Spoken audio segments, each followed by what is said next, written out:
Episode 211, The Master Coming Out of Seclusion. At the same time, on the estate in Austria, after dealing with his business, Christopher called Sergeant Baldwin over. Mr. Clark. After his time in the limelight during the year-end assessment, Sergeant Baldwin had already been successfully promoted to the Law Enforcement Division. He was now leading a team with Corporal Lance. He wore a captain's jacket and also had the same communicator as Marvin, the one that had triggered other people's jealousy. When Christopher saw him approaching, he put down the pen in his hand and squinted slightly. Captain Baldwin, you should know that Miss Miller just left the estate today. Yes, Miss Miller went to send Mr. Brown off. Captain Baldwin replied respectfully. Hearing this, Christopher shook his head. Miss Miller will be staying at the airfield for a few months to settle some things. She will then return to America. Captain Baldwin was completely stunned. You've been following Miss Miller this whole month. Christopher pondered for a moment and then said solemnly, If you're willing, I can directly remove your traces on the estate. Starting today, you can follow Miss Miller. Are you will? Mr. Clark, of course I'm willing. Captain Baldwin interrupted excitedly, without hesitation. Following Bessy was akin to following Michael. Most importantly, Bessy would cover for him. Other than Marvin, nobody else on the estate, not even Christopher, could reach such a pinnacle. Christopher was speechless. He wanted to take his words back now. After a long pause, Captain Baldwin couldn't help but look up apprehensively. Mr. Clark, Can I still go? Christopher threw his documents to him expressionlessly and swore for the first time. Get lost. Bessy's room was the first one at the end of the corridor, while the second room belonged to Michael. Marvin now stayed in the third room. The next day, early in the morning, Marvin waited at Bessy's door. She came out of her room, yawning. Then she passed the flower pot to him. Marvin took it and hugged it in his arms. After more than a month, the flowers had withered long ago, and there were no more seeds. These days, even the leaves seemed a little withered. Marvin carried it to the greenhouse on the 4th floor. Outside was a layer of glass that would change color with the sun's temperature at any given time. It was now midwinter, so the glass was currently transparent. He put the flowers on a shelf and sent a picture to Mary to ask her what to do with it. Since it was the holidays, Mary spent her days playing games with Paul, Bessy, and the others. She was still sleeping at this time, so naturally she didn't reply. Marvin waited for a long time and still didn't receive a reply. So he took out the gardening tools from his backpack and routinely took care of the flowers before going to find Bessy and the others. Downstairs, Mason was deciding who from the technical department to appoint. There were many talents in the technical department. He had thought long and hard about it last night and had decided on 2 candidates. General Taylor stood patiently beside Mason and listened to him giving instructions. Are you sure about these 2 people? They are the 2 most powerful IT technicians in the department. Mason replied respectfully. They can be used by Miss Miller. To avoid any collisions, General Taylor had already notified everyone that she would be staying here for a few months. Hearing this, he nodded. Let's go upstairs. The boss and Bessy are still waiting for us in the restaurant. The 2 young technicians followed Mason, exchanging glances. One of them opened his mouth and whispered to Mason. Sir, the internal procedures of our building haven't been completed yet. The procedures on the 4th floor have already been withdrawn. Why are we going there now? Only a few senior managers knew that Bessy wanted to do IT stuff on the 4th floor. Mason explained the situation to them in a low voice. Miss Miller wants to do IT? The young man scratched his head. But shouldn't she call more people for this kind of thing? 2 of us aren't enough. Furthermore, what can we even do there? There were usually at least 10 people on a team. Mason's words weren't convincing at all. We might have to teach Miss Miller some stuff later on, Mason carefully said. The group of 4 people was already on the elevator. General Taylor pressed the 4th floor button directly. The 4th floor needed a separate elevator and didn't stop in the middle, so it arrived there very fast. General Taylor got off the elevator first, while Mason and the 2 young men followed closely behind him. We'll soon see the boss and Miss Miller. Pay close attention. The 2 young men nodded frantically, indicating that they would perform well. Marvin had just arrived at the restaurant. He bit off a piece of bread while checking his phone for Mary's reply. Bessy had finished her meal and was leaning back in her chair while drinking milk from a straw. Michael sat beside her, talking seriously to her. General Taylor and Mason stopped 5 steps away from the table and bowed very respectfully. Sir, Miss Miller, Mason and the technicians have arrived. They had already seen Mason yesterday, but didn't know the 2 technicians. The 2 young men introduced themselves. Glancing at them, Michael nodded and then turned to Bessy. Will these 2 do? Captain Baldwin would arrive today, but neither he nor Marvin knew anything about IT. That was why Michael wanted to find 2 professionals for her. Putting down her glass of milk, Bessy glanced at them with a finger on her chin and nodded. 2 is enough. Mason finally sighed in relief after receiving Bessy's approval. Miss Miller, are the computers on the 4th floor all right? Bessy shook her head. The drive isn't enough and the calculation speed isn't up to my requirements either. The computer model used by the airfield was already the world's best computer.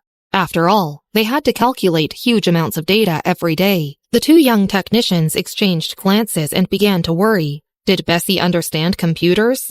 If these computers couldn't match up to her requirements, what computer would she take a fancy to? Mason said in a timely manner. Miss Miller, there's an S5 computer in the office downstairs. We already prepared it last night. If you need it, we can get it for you any time. The S5 computer's database was huge, and its calculation speed was the fastest amongst the computers in the existing field. Bessy shook her head. There's no need. Mason froze. Then what can I do? The other computers couldn't meet her requirements. She was about to say something when her phone rang. She picked up directly. Hello? You're here. Okay, I'll go downstairs. Michael stood up and glanced at her. They're here? Yeah. Bessy reached out to grab her coat and put it on. Michael waited for her before walking over to the elevator. Let's go downstairs then. Marvin immediately followed behind them with a piece of bread. General Taylor, Mason, and the 2 young technicians couldn't understand this swift movement. They exchanged glances and followed them downstairs. 5 minutes later, they followed them to the gate. The 2 young men couldn't help but lower their voices and ask in confusion. Sir, why are the boss and Miss Miller coming over here? As soon as they finished speaking, a minivan stopped in front of them. Soon, a middle-aged man got out of the minivan.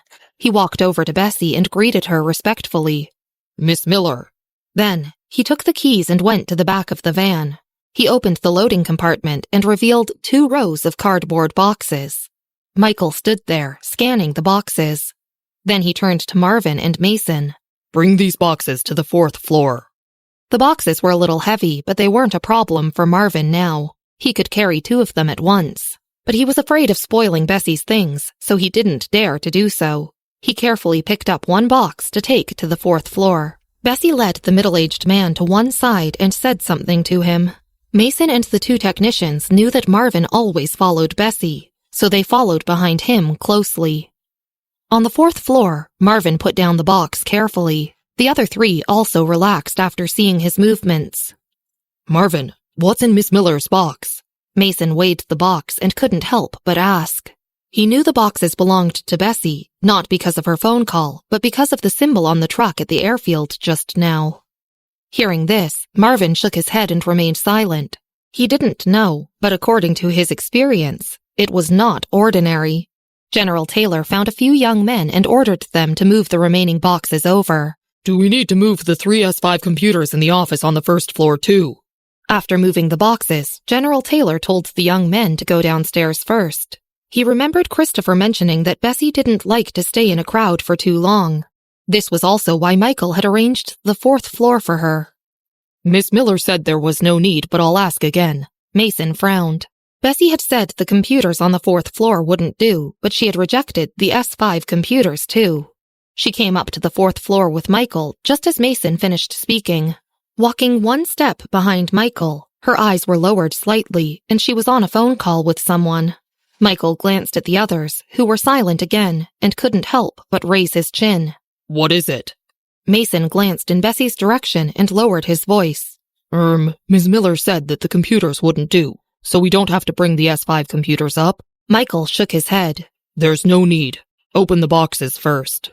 Hearing this, Marvin turned around and took a pair of scissors from the table to open the box. The first box revealed an assembly set, a computer display screen, and a server. They were all black. Pulling the foam and protective film aside, Marvin squatted by the black display screen for a long time, feeling a sense of familiarity. He thought about it and squinted his eyes for a while before he remembered why it was so familiar. This computer looked like the row of computers in Daniel's house, but it wasn't identical. It was probably a different product of the same brand. Marvin wasn't knowledgeable about computers, but since Samuel had wanted to take the computer away at that time, he had guessed that the computer's quality was probably very good. Episode 212. The Pinnacle of Life.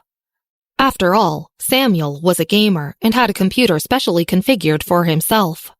Marvin went to open the second box. Behind him, the curious Mason and the two young men finally saw the contents of the box. Even Mason couldn't help but look stunned. The two young men froze. What the fuck? Unlike Marvin, these three people were very knowledgeable about computers. They immediately recognized which company the computer product was from and dared not to speak for a while. They just helped Marvin move the 10 sets of computers to the studio quickly. Marvin didn't dare to touch the other parts, so only Mason and the others dared to assemble the parts in silence. Bessy was still on the phone outside. General Taylor didn't know these things either and followed them in. There are other things to deal with at the airfield. Do you want the 3 S5s in the office on the first floor? He glanced outside before lowering his voice and speaking in a whisper. No. Mason quickly installed a computer. After plugging in the power, he pressed the switch and the computer lights lit up. The screen page skipped past a streamlined logo of the World Poker Tour before arriving at the home page. Mason quickly hit a few shortcut keys on the keyboard. Information such as the processor of the model suddenly popped up. When the two young men saw this, they excitedly squeezed past Mason to stare intently at it. Mason couldn't help but turn to look at Marvin, who was unable to get a sense of the matter. Since Michael and the others were still here, Mason only looked at it for 2 minutes before looking away reluctantly. He then turned to Marvin and General Taylor with an excited expression. No wonder Miss Miller doesn't need our computer. This is a much better processor. It's from the World Poker Tour. Although I don't know the specific model, it has the processing speed of at least twice as fast as that of the S5. The S5's speed was fast enough and was recognized on the market as the computer with the fastest processing and response speed. But how much faster was a computer twice as fast as that? General Taylor didn't understand these things, but seeing how excited Mason and the others were, he knew that these computers weren't simple and were much better than the 3 S5s in the building. He was a little surprised at this point. Mason had already composed himself and was assembling the other computers. However, upon closer inspection, his fingers were trembling slightly. Marvin was accustomed to such surprises and just looked down at his phone. Mary had already replied to him. He would have to change to a new flower pot. Her lips couldn't help but twitch slightly. He had to change the goddamn flower to a new pot. Thinking about it, he asked Mary to bring the new flower pot to Samuel in the school doctor's office. Samuel would then arrange the follow-up. When Bessy returned from her call, 5 rows of computers had already been installed in the small studio. She walked over to one set and squinted. Then she pointed to 3 sets and smiled at Mason and the others. When you leave tonight, each of you can take one of these computers with you. Bessy always had her plans. Ever since she agreed with Alandro about the internal affairs of the World Poker Tour, she had already made her plans. Neither artificial intelligence nor the EA series robots were generalized. The core of the technology was in her hands. Mass-producing large quantities would depend on her. Without waiting for them to recover from their shock, she went back to her room and took out her cell phone from her backpack. Her phone lit up by itself. Then, slowly, she sent a long list of codes to Bessy's laptop. She took her laptop and went to the studio. The system is too cumbersome, so I might not be able to deal with it in just a few months by myself. She sat down on an empty table and turned on the computer. The computer page was still blank. It wasn't a desert color this time, but an ocean color. Vast and boundless. After pressing a few keys, an encrypted file popped up directly. I'll send these to all the computers first. These computers will process the data. Then, we will have to add new algorithms. She was always serious and rigorous when down to business, and her usual laziness was gone. Michael leaned against the door and watched her. General Taylor was one step behind him, looking into the studio suspiciously. 10 minutes later, Bessy finished giving out instructions. Mason and the others touched their hearts and reached out to wipe their faces. That's all you need to deal with for the time being. Bessy glanced at the computer in the office. It has already started computing. This is the smart code. I understand, Miss Miller. Mason nodded solemnly. The other two also recovered and glanced faintly at Mason. Didn't he say that they were here to teach Bessy? Mason also smirked slightly. He didn't dare to say anything about these two young technicians, because even he couldn't conceal his shock. They had only intended on riding on Bessy's coattails at the beginning, but now, after seeing the codes and series of things arranged by Bessy, they realized with euphoria that they had indeed followed the right person. After that, Mason and the others lived and ate in the studio. It was the 31st of May in Chicago, at 3 o'clock in the afternoon. The temperature in Chicago in May wasn't too high, but due to the strong sunlight above, a set of long sleeves and pants were enough clothing. It was the end of May and the beginning of June. There were already places on the road bearing "Final Exams" banners, especially outside the gates of Chicago's various high schools. It was Friday. Miss Wallace, Bessy's English teacher, came into the office at Brightbow High School with her textbooks. She hesitated for a moment before looking at Mr. Scott. Mr. Scott, has Bessy still not returned to school? At the mention of this, the other teachers in the office all turned to stare at Mr. Scott, waiting for his reply. Miss Wallace, in particular, stared intently at him. Bessy was admittedly very clever, but she had taken an unprecedented leave of more than 7 months in one go. Everyone knew that the brain was forgetful. Even high school students who hadn't touched their books for 3 months would forget about the tangent equation of the eclipse. Although she had contacted Mr. Scott after dropping out of school, she hadn't mentioned when she would be returning. Mr. Scott put down the pen in his hand and was about to say something. Suddenly, his phone, which was lying on the table, rang. Mr. Scott put down the pen in his hand and glanced at it. His movements were lazy and slow, as usual. When others mentioned Bessy, he just smiled without a word. But when he saw the name displayed on the screen of his cell phone, he was stunned. He quickly picked up the phone, pushed back his stool, stood up, and walked outside. Are you back in Chicago? His voice also suddenly became gentle. Mr. Scott went to the teacher's lounge to answer his phone, and the other teachers in the room turned to look at each other. In the end, the physics teacher glanced at Miss Wallace and asked hesitantly, What Mr. Scott just said, is Bessy back? Miss Wallace shook her head, unsure. It was indeed Bessy who called Mr. Scott. She was now at the Chicago airport, having just gotten off the plane. She was wearing a red and white checkered shirt, with her cuffs slightly rolled up, sitting on the suitcase, with Michael pushing the suitcase single-handedly. Captain Baldwin followed behind them, looking around in awe and curiosity about everything in Chicago. Marvin had gone outside to pick up the car first. Mr. Scott, I will come back to school on Monday. Bessy stretched out her hand and pressed the cap on her head down, revealing only half of her jade-like, flawless face.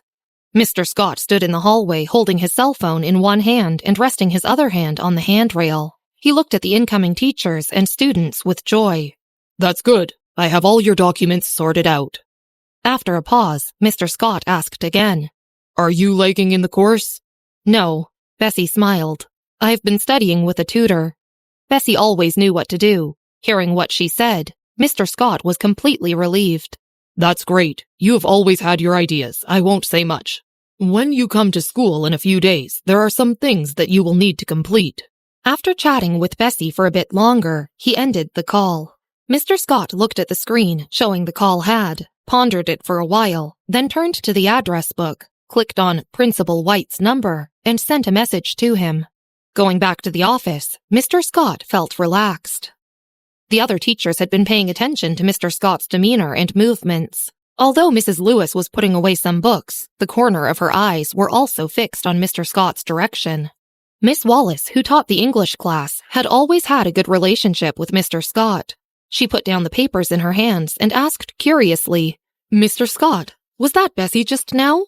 Mr. Scott nodded and smiled. It was her. She just returned to Chicago today. She will come to complete the college entrance examination procedures in 2 days. Hearing this, Miss Wallace couldn't help but let out a sigh of relief.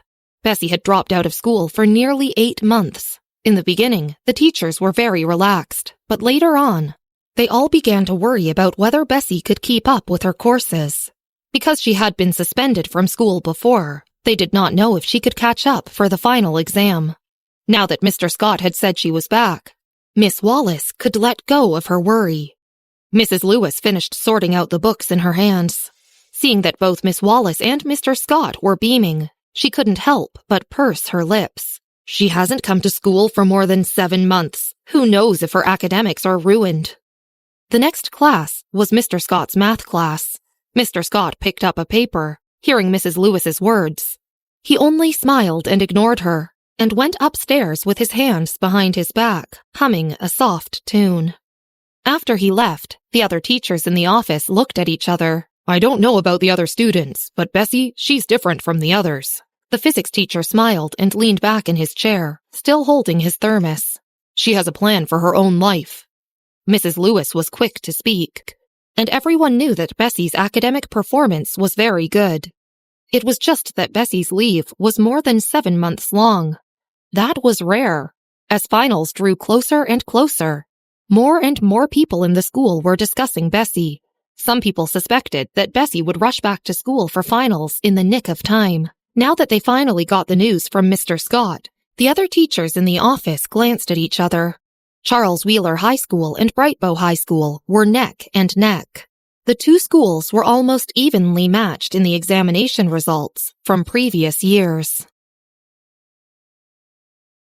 Episode 213, Final Exams. Many people had speculated about Bessy's news before, and a lot of false news had been spread.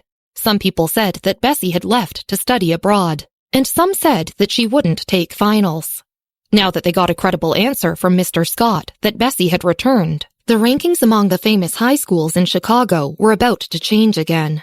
For Kenneth, Scarlett, and the several other top students in Brightbow High School, now that the dark horse Bessy was back, this year's final exams would be much more interesting than before. At the same time, on Chicago Airport Avenue, Marvin was driving in the driver's seat and Captain Baldwin was beside him. The car did not drive in the direction of the villa in the center of Chicago, but drove directly to the cemetery. Bessy went to see Bertha's grave first. On the way there, Marvin had stopped the car at a flower shop, and she went in with Michael to buy a bunch of flowers. 20 minutes later, the car stopped by the gate of the cemetery. Neither Captain Baldwin nor Marvin got out. When Michael and Bessy entered the gate of the cemetery, Captain Baldwin lowered his voice and asked Marvin, "Whose grave is Boss and Miss Miller visiting?" They would be working together in the future, so Marvin did not conceal it. He explained Bertha's matter a little bit. Then he said in a deep voice, "This matter affects Bessy deeply. This is why Michael took her to Austria. Know the consequences. Don't mention it in front of her." For more than 7 months in Austria, while Bessy was researching the popularization of artificial intelligence, Marvin had often been taken out by Michael and others to practice, and now he had a calm and clear aura. Compared to half a year ago, some substantial changes had taken place. Hearing Marvin's words, Captain Baldwin solemnly nodded. "I got it."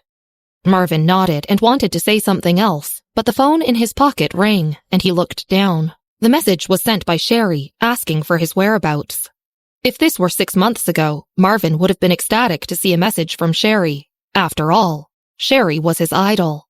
But now, Marvin frowned and did not reply. Bessy and Michael did not stay in front of Bertha's headstone for a long time. The two of them sat for half an hour. Bessy sat in front of the headstone and talked about her experience in Austria in detail before standing up and patting the dirt and dust off her clothes. "Let's go." She lowered her head and slowly rolled up her sleeves. Michael was sitting on the ground with her, but when he saw her standing up, he did not immediately get up. He reached out to arrange the flowers in front of Bertha's headstone before raising his head and looking at Bessy's expression. Her eyes were very dark, but not as bloody as they were 6 months ago. He finally stood up. "Let's go back." During Michael's time in Austria, Simons had returned to Chicago. Once Michael and Bessy set their plans to return to Chicago, Simons returned to the villa 2 days before them. While they were away, the villa was always cleaned by part-time workers. When Simons returned, he brought a few people back and revamped the villa inside and out. The whole villa looked almost the same as before Michael and the others left. "Mr. Clark, Miss Miller."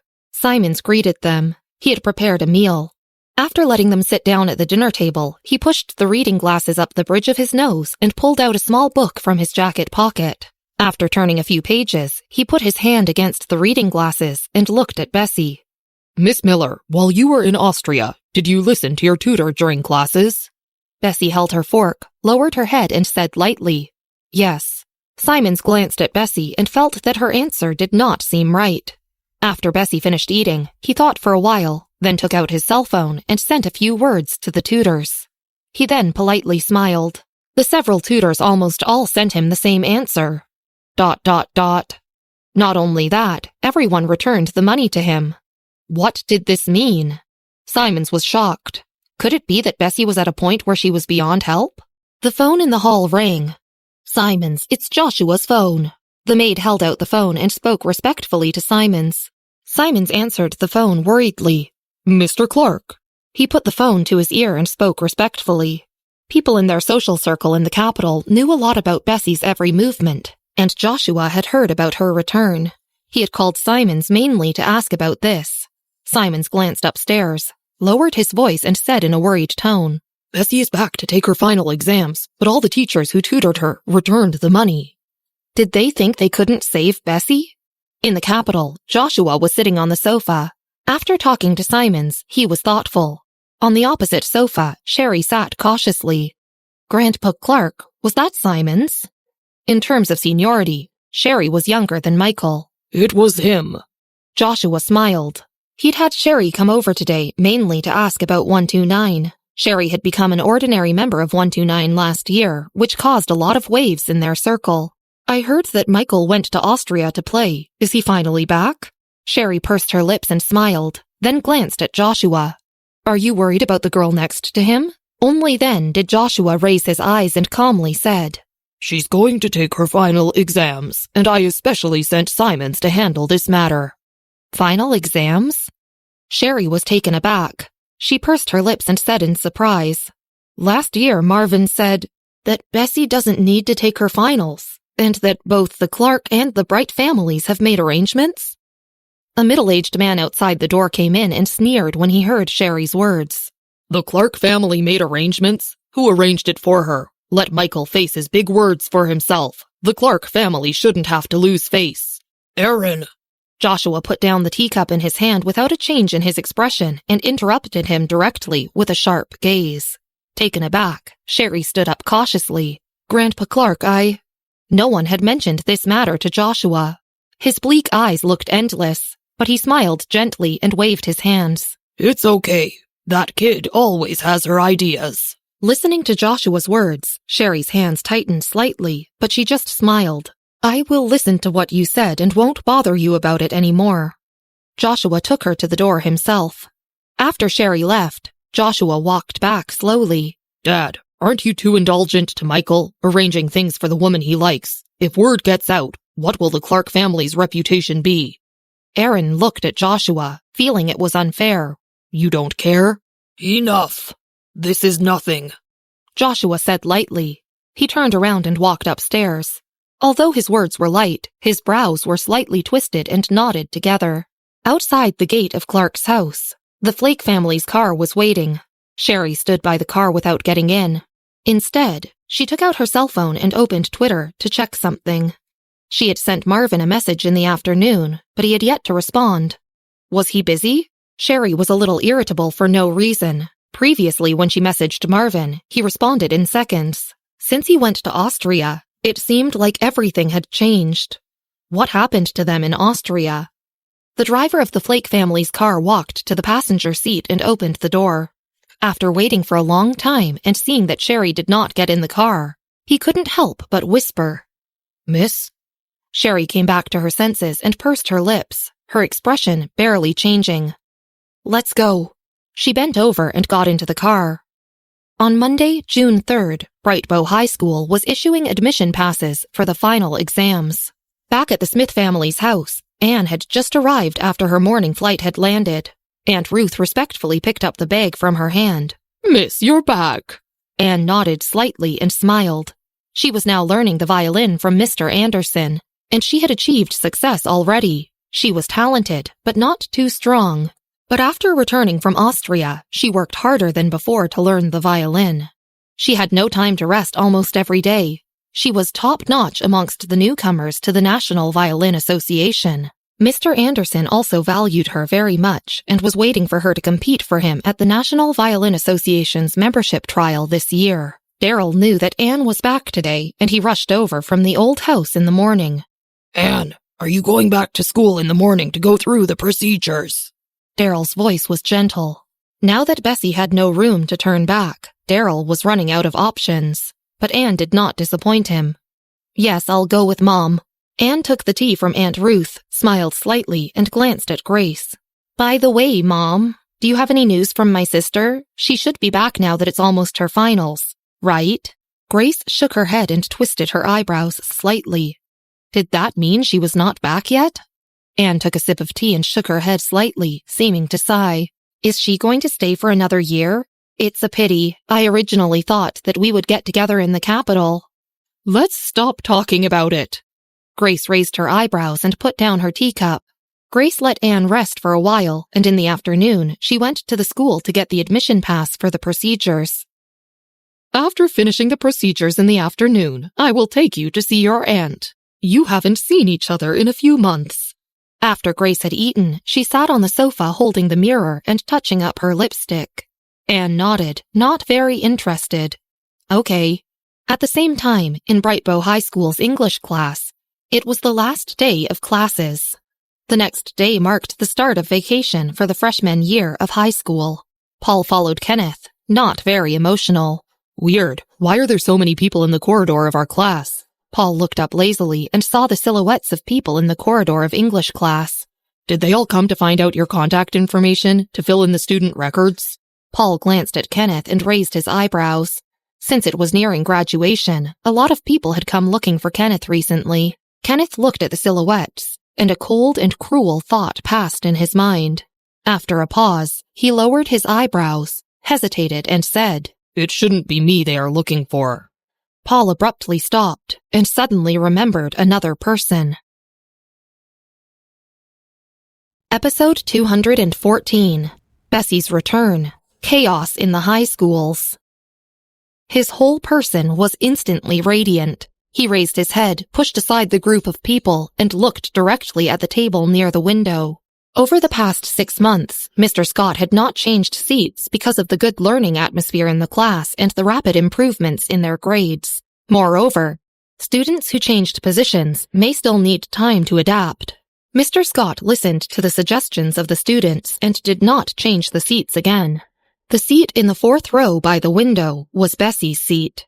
Finally, there was a figure in the previously empty seat. She was wearing a white t-shirt. Her face was tilted slightly sideways, and she had a pen in her left hand. She was sending some messages to a few people, her eyebrows drooping in a familiar and cynical manner. Bessy, are you finally back?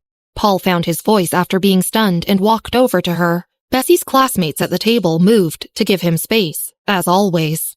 Yeah, Bessy said as she continued to write casually. She was no longer slow with her left hand. Almost everyone's eyes were on her. Kenneth also came in through the back door, sat on his chair, and habitually took out the physics book. While opening the book, he involuntarily glanced at Bessy. As the first period approached, Paul finally left Bessy, but his excitement had not subsided. He poked Kenneth's back with a pen. Kenny, what do you think of Bessy's physics? Seeing that the final exam is only a few days away, the teachers are still betting on it. Hearing Paul's voice, Kenneth's eyebrows trembled. I don't know. Just after finishing his sentence, his phone rang on the table beside him. Kenneth put down his pen and took a look at his phone. When Paul saw his reaction, he knew that this message was sent by Anne and couldn't help rolling his eyes. She also returned to Chicago? Yeah. Kenneth responded lightly, but he moved his hand quickly to reply to Anne. The last lesson in the afternoon was the class meeting. Mr. Scott explained a lot of life principles to the entire class and then issued admission passes. After writing the words, "to be at the top," on the blackboard, the class was dismissed. This concluded the last class of high school freshman year. The whole class stood up and said in an unprecedentedly neat and loud voice, "Goodbye, teacher." There was nothing on Bessy's desk, so she just put away her admission pass and waited for Mary. She received a message from Andrea, asking her to go out to dinner that night. Bessy responded with an, "Okay." As usual, Paul stood at the back door, waiting for her with a basketball. Bessy wore a cap on her head. She sent a message to Michael that she would go to Andrea's that night before meeting up with Paul. Kenneth fell one step behind the others and looked forward. They were all influential figures in the first year of their high school. Standing together, this group of people attracted the attention of most students. "Bessy is back," a student said excitedly. Another person also lowered his voice. "So, who do you think will score the highest on their finals? Bessy, Kenneth, or Scarlett? Or someone else in Bright Bow High School?" With Bessy's return to school, everyone was talking about her. Everyone seemed to have forgotten Chloe, who was also troubled by the problems faced by the Harper family. Her grades had dropped drastically. Chloe heard this and looked in the direction of Bessy and the others, her hands tightening on her backpack. With a black face, she looked gloomy and terrifying. At Andrea's house, she was making soup in a pot. After more than half a year, Andrea's legs had long since healed, and there was no sense of difficulty in her actions. Pete sat on the chair outside, holding a book in his hand and looking in the direction of the door from time to time. There was a knock on the door outside, and Pete raised his hand to open the door without waiting for Andrea to move. Some relief could be seen on his always cold face. Outside the door stood Anne and Grace. Pete saw that it was these two people and, with a light tone, he stepped aside and said, "Auntie." Then he shouted in the direction of the kitchen, "Mom, Auntie is here." His voice was loud. Susan heard it from her room and immediately excitedly came out. "Anne and Grace are here?" She hurriedly poured water for the two of them, her expression revealing her excitement. Downstairs, Marvin stopped the car and Bessy opened the door. She said with a calm tone, "You can go back now. Come pick me up later." Marvin nodded and asked Bessy to call him in advance. Bessy climbed to the 6th floor and knocked on the door. It was still Pete who opened the door. He lowered his eyebrows, his expression still cold, but his voice suddenly eased. "Mom, Bessy is here." Bessy went in. In the narrow hall, Grace and the three others sitting at the table saw Bessy and looked as if they had seen a ghost. "Bessy, when did you come back?" Grace put down the cup with a thud and looked at Bessy in disbelief. "Why did you suddenly drop out of school?" Bessy had not expected to see them here either. She pulled the stool out and sat down, crossing her legs like she usually did. "I just got back." Pete poured her a cup of tea. It was the same cup she always used before, with strawberries printed on it. When Anne saw her, her expression changed for a while before she came back to her senses. She looked at Bessy with a caring tone, as if all the previous barriers did not exist. "Bessy, where have you been the past few months?" "I didn't go anywhere." Bessy took a sip of tea casually. "Just walked around." "Oh." Anne smiled, not caring much. Susan pressed her lips together. She didn't dare to look at Bessy now, so she only pressed her lips and looked at Anne with a smile. "Anne, how many fans do you have on Twitter now?" Anne glanced at the teacup, did not drink, and seemed indifferent. 9 million, maybe? Andrea brought out a bowl of food from the kitchen. "What's 9 million? "Just Anne's Twitter, Mom. Don't you know that she was posted online last year at a performance at the Royal Performing Arts Hall in the capital? And she unexpectedly became popular," Susan said with envy. "She's so popular online now." Anne played with the cup, looked up at Bessy, smiled, and pretended not to care about the number of fans on her Twitter. Pete helped Andrea arrange the dishes. At the dinner table, Andrea politely asked about Anne's current situation. "Anne went to Austria with her teacher." When Grace mentioned this, her tone couldn't conceal her pride. "She's now in the National Violin Association, ranking first among other students." Susan raised her head and said in surprise, "Austria?" Austria was a collective hub, home of the International Trade Center, where many big figures gathered. Susan had only been taken there by her teacher when she was taking a geography class, but it was not recommended for ordinary people to go. If they wanted to go, they needed to find tourist groups to bring them in. Anne smiled and acted nonchalantly. She picked up her fork and said, "Well, I'm going to try for the National Violin Association of Austria." She did not say much more about it, as they probably wouldn't understand even if she did. Anne looked at Bessy. Bessy, you said last year that you wanted to be admitted to Northwestern University after you graduate. Do you remember? Anne looked at Bessy. Of course, Anne did not mean to mock Bessy. She had seen Austria and saw a bigger world. Now she did not even consider Bessy, who had been repeating the same grade for a year or two, as her opponent. Susan had told Anne about Mr. Grint after Bertha's funeral last year. Anne was extremely worried at that time because she knew that Bessy learned the violin when she was a child. She had some doubts at the time as to whether Mr. Grint would want to accept Bessy as a student, but until Anne went to the capital, she had never seen Bessy at the association, nor had anyone mentioned Bessy.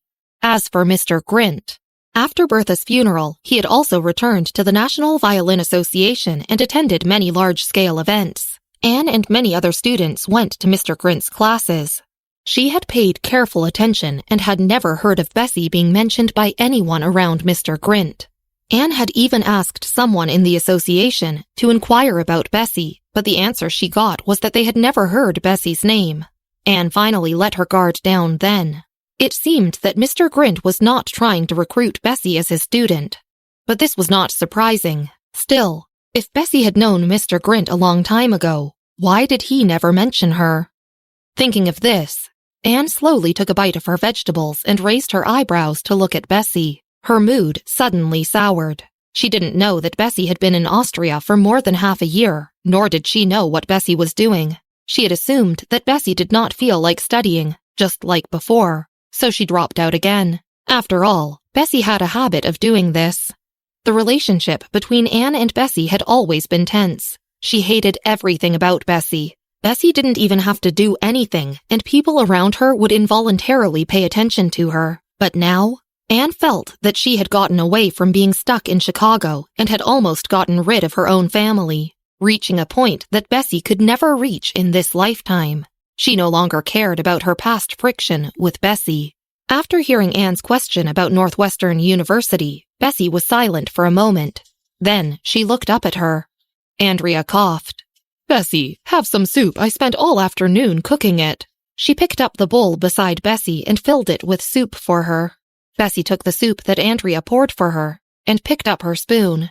She casually ate a spoonful of soup and replied to Anne in a casual tone. Yes, I plan to take the test. Phew. Anne made a condescending sound. Looking at Bessy, she couldn't help but laugh. Okay, Bessy, work hard and take the exam. I'll be waiting for you in the capital. Grace was sitting next to Anne. If it had been a year ago, she would have spoken to Bessy. But today, even though her brows were knitted, she did not speak. Pete lowered his head to eat, his expression as cold as ever. Susan, are you ready to take your final exams too? Anne did not feel any threat from Bessy. She ate 2 bites happily, then put down her fork and looked at Susan. Susan lowered her head in embarrassment and pursed her lips. Yes. Most schools in the capital required high scores. Episode 215. Anne's Indifference to Bessy. Pete could pass the exam. Although Susan's previous results were not as good as Pete's, she was not bad. In the past, she was able to score in the top 10. But in the past 6 months or so, her grades had fallen more and more severely. Now she was only around 30th in rank, wandering between the middle and lower ranks. Anne nodded. Well, I have some notes at home, if you need them. Come back to the Smith family house with me to get them later. Hearing Anne's words, Susan raised her head and said in awe, Thank you, Anne. Bessy originally had something to say to Andrea, but Anne and Grace were here, so she wasn't in the mood and sent a message to Marvin for him to come over. Anne did not want to stay longer at Andrea's house either and left to return to the Smith family house after dinner. Seeing her leave, Susan immediately put down what she had in her hand. While following Anne, she shouted, Mom, I'm going to get the notes with Anne. Grace was 1 step behind the two and waited for Bessy. Bessy, why did you drop out of school again? Grace pursed her lips, not knowing what tone to use. Also, Anne said that Mr. Grint did not accept any students this year. Where have you been all these months? Bessy glanced at her phone. Marvin replied that Michael was coming to pick her up. She put her phone away and did not read the message again. She also did not reply to Grace's words. Her expression was completely indifferent. Grace knew that she was angry. She had wanted to ask Mayor Grant and Mr. Grint about Bessy, but seeing Bessy like this, she couldn't speak. Even when your sister learned the violin, she did not fall behind in her studies. She could still rely on her grades to get into Northwestern University. I know you have always hated me, but is this my only problem? If you were as obedient as your sister and had the same good grades, forget it. I'm leaving. After she finished speaking, she turned on her high heels to leave. Bessy was already a few steps behind Grace, and after that, she walked even slower. When she got down to the front steps, Grace had already gotten into the passenger seat and closed the door. The weather had not been so good recently. It started to drizzle as the night fell. Bessy was standing at the door. The Smith family's car did not leave immediately, and the rear window rolled down, revealing Anne's pretty, composed face. "Bessy, where are you going? I can have the driver take you. It's raining and the road is not easy to walk." Bessy was playing with her mobile phone in her hand. Hearing Anne's words, she raised her eyes and responded with a cool tone. "No need." Anne smiled and wanted to say that it was no trouble, but at this time, a black car slowly stopped by the roadside. A clean-cut, tall figure got out of the driver's seat. It was windy and rainy, but the figure was still calm.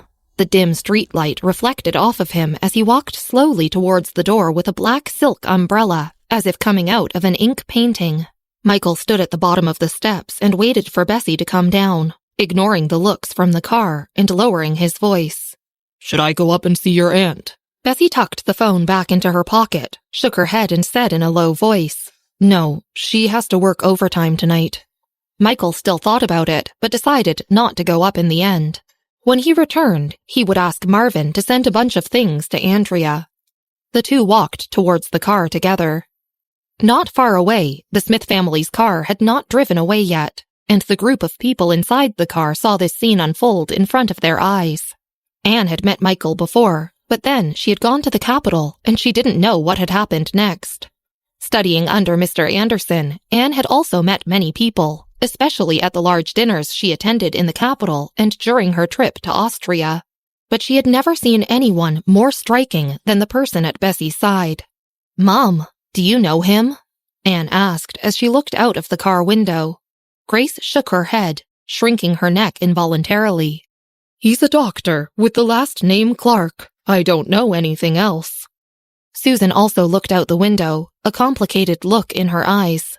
Seeing the two get into the car, she couldn't help but tilt her head and glance again. Susan had also met many children from rich families in the Capitol last year, but none of them had a temperament and appearance comparable to Michael. Seeing the black car drive away, Susan pulled her eyes away. Anne nodded, and she noticed that the car Michael got into was a black Volkswagen with a license plate from the Capitol. She couldn't help squinting her eyes slightly. Clark? She had stayed in the Capitol for more than half a year, and yet she had never heard of the last name, Clark. Moreover, he drove a Volkswagen. Anne couldn't help but withdraw her gaze. Their car would be reaching the Smith family's house soon. Susan had been to the Perez family's house in the Capitol before.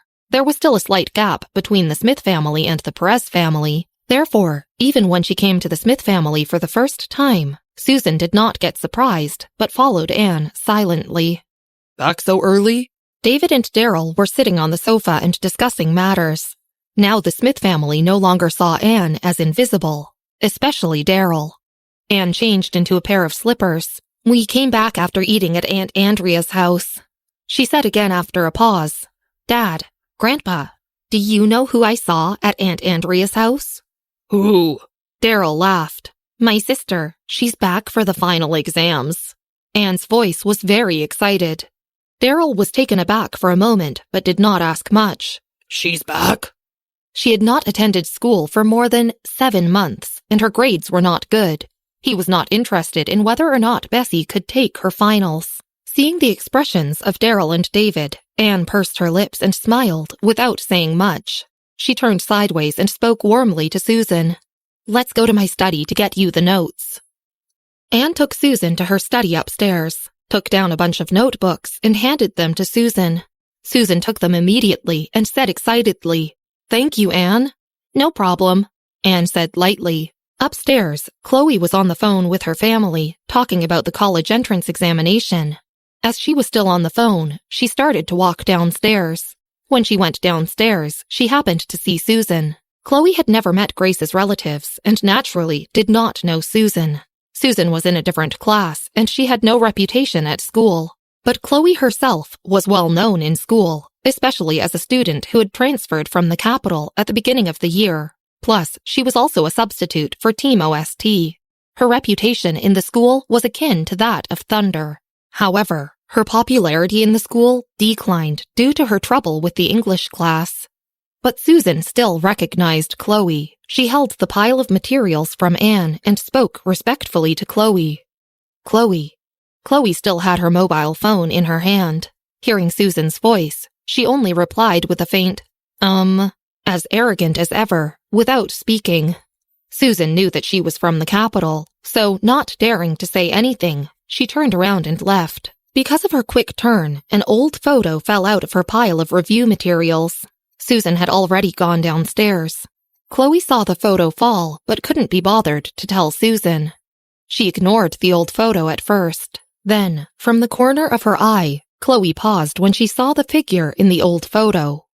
"Mom, I'll hang up first," she said to the person on the other end of the phone, then cut off the call.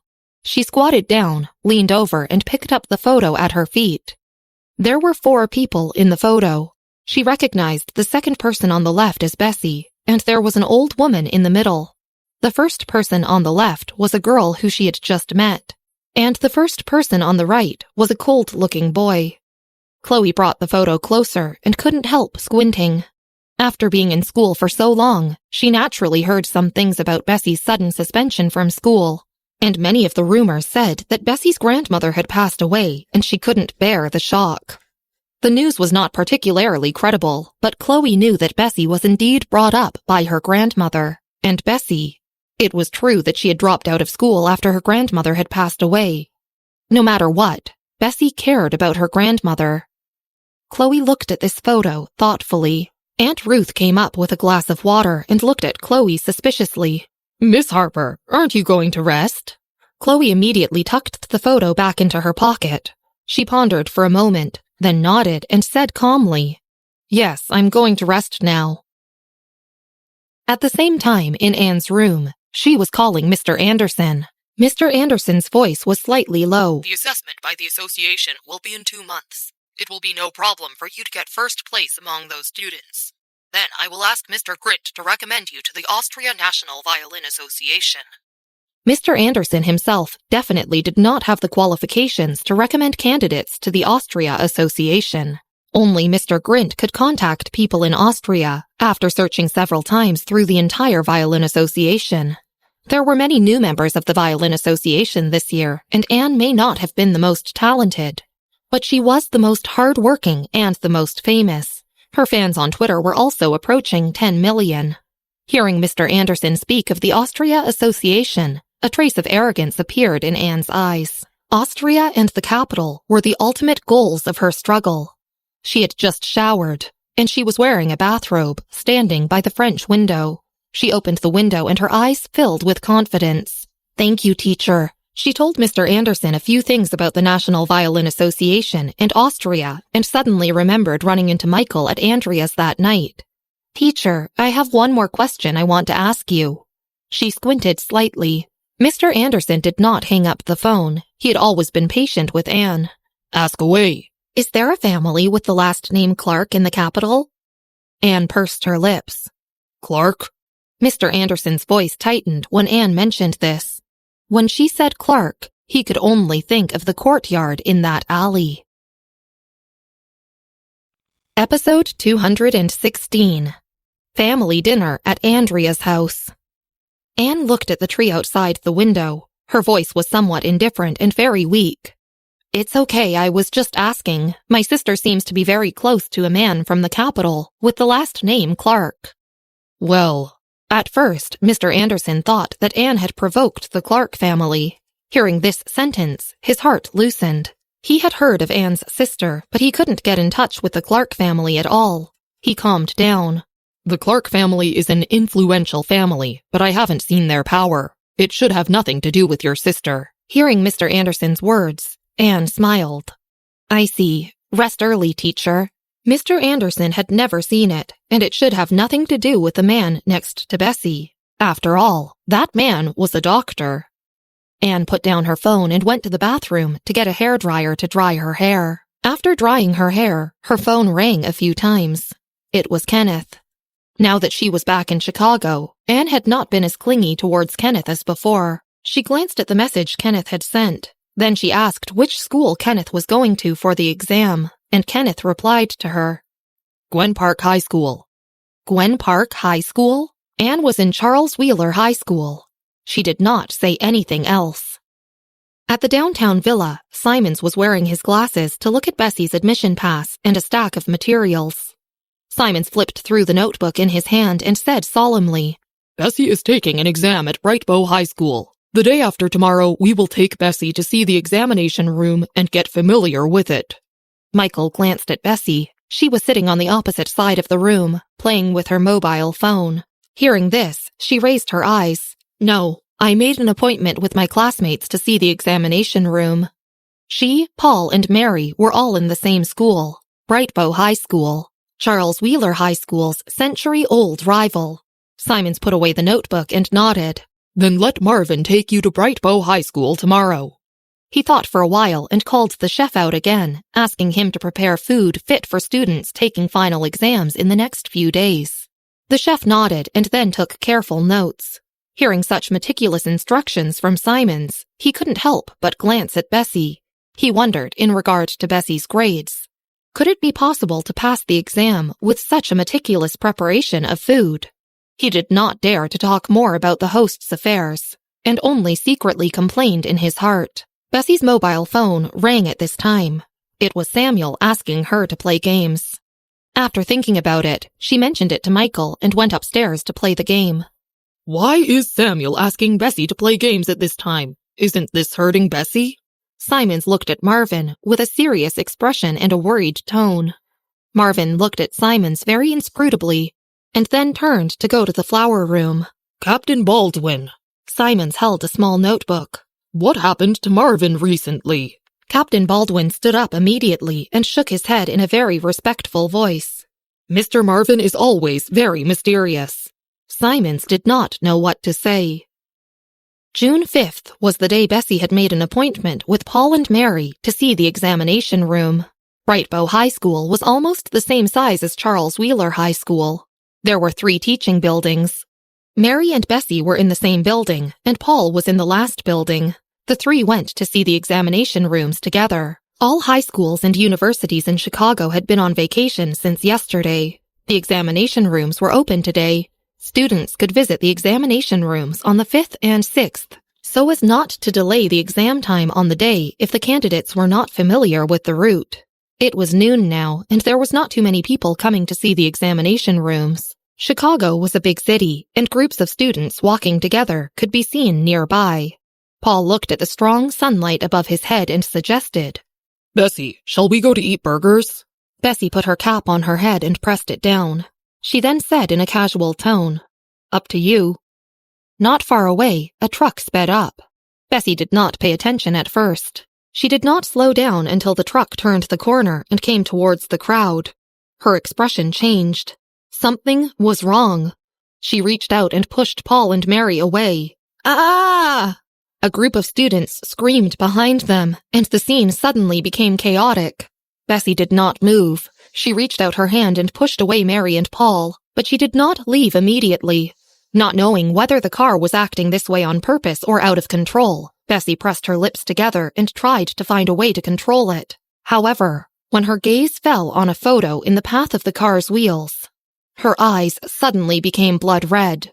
It happened very quickly. This uncontrolled truck would have knocked into the group of students, causing most of them to suffer injuries. But everyone suddenly realized the car had stopped. No one knew Bessy was under the truck until she crawled out from under the tires. In the chaos, no one had seen her movements. They only saw her afterward, holding a photo, with blood on her left hand and the left side of her body.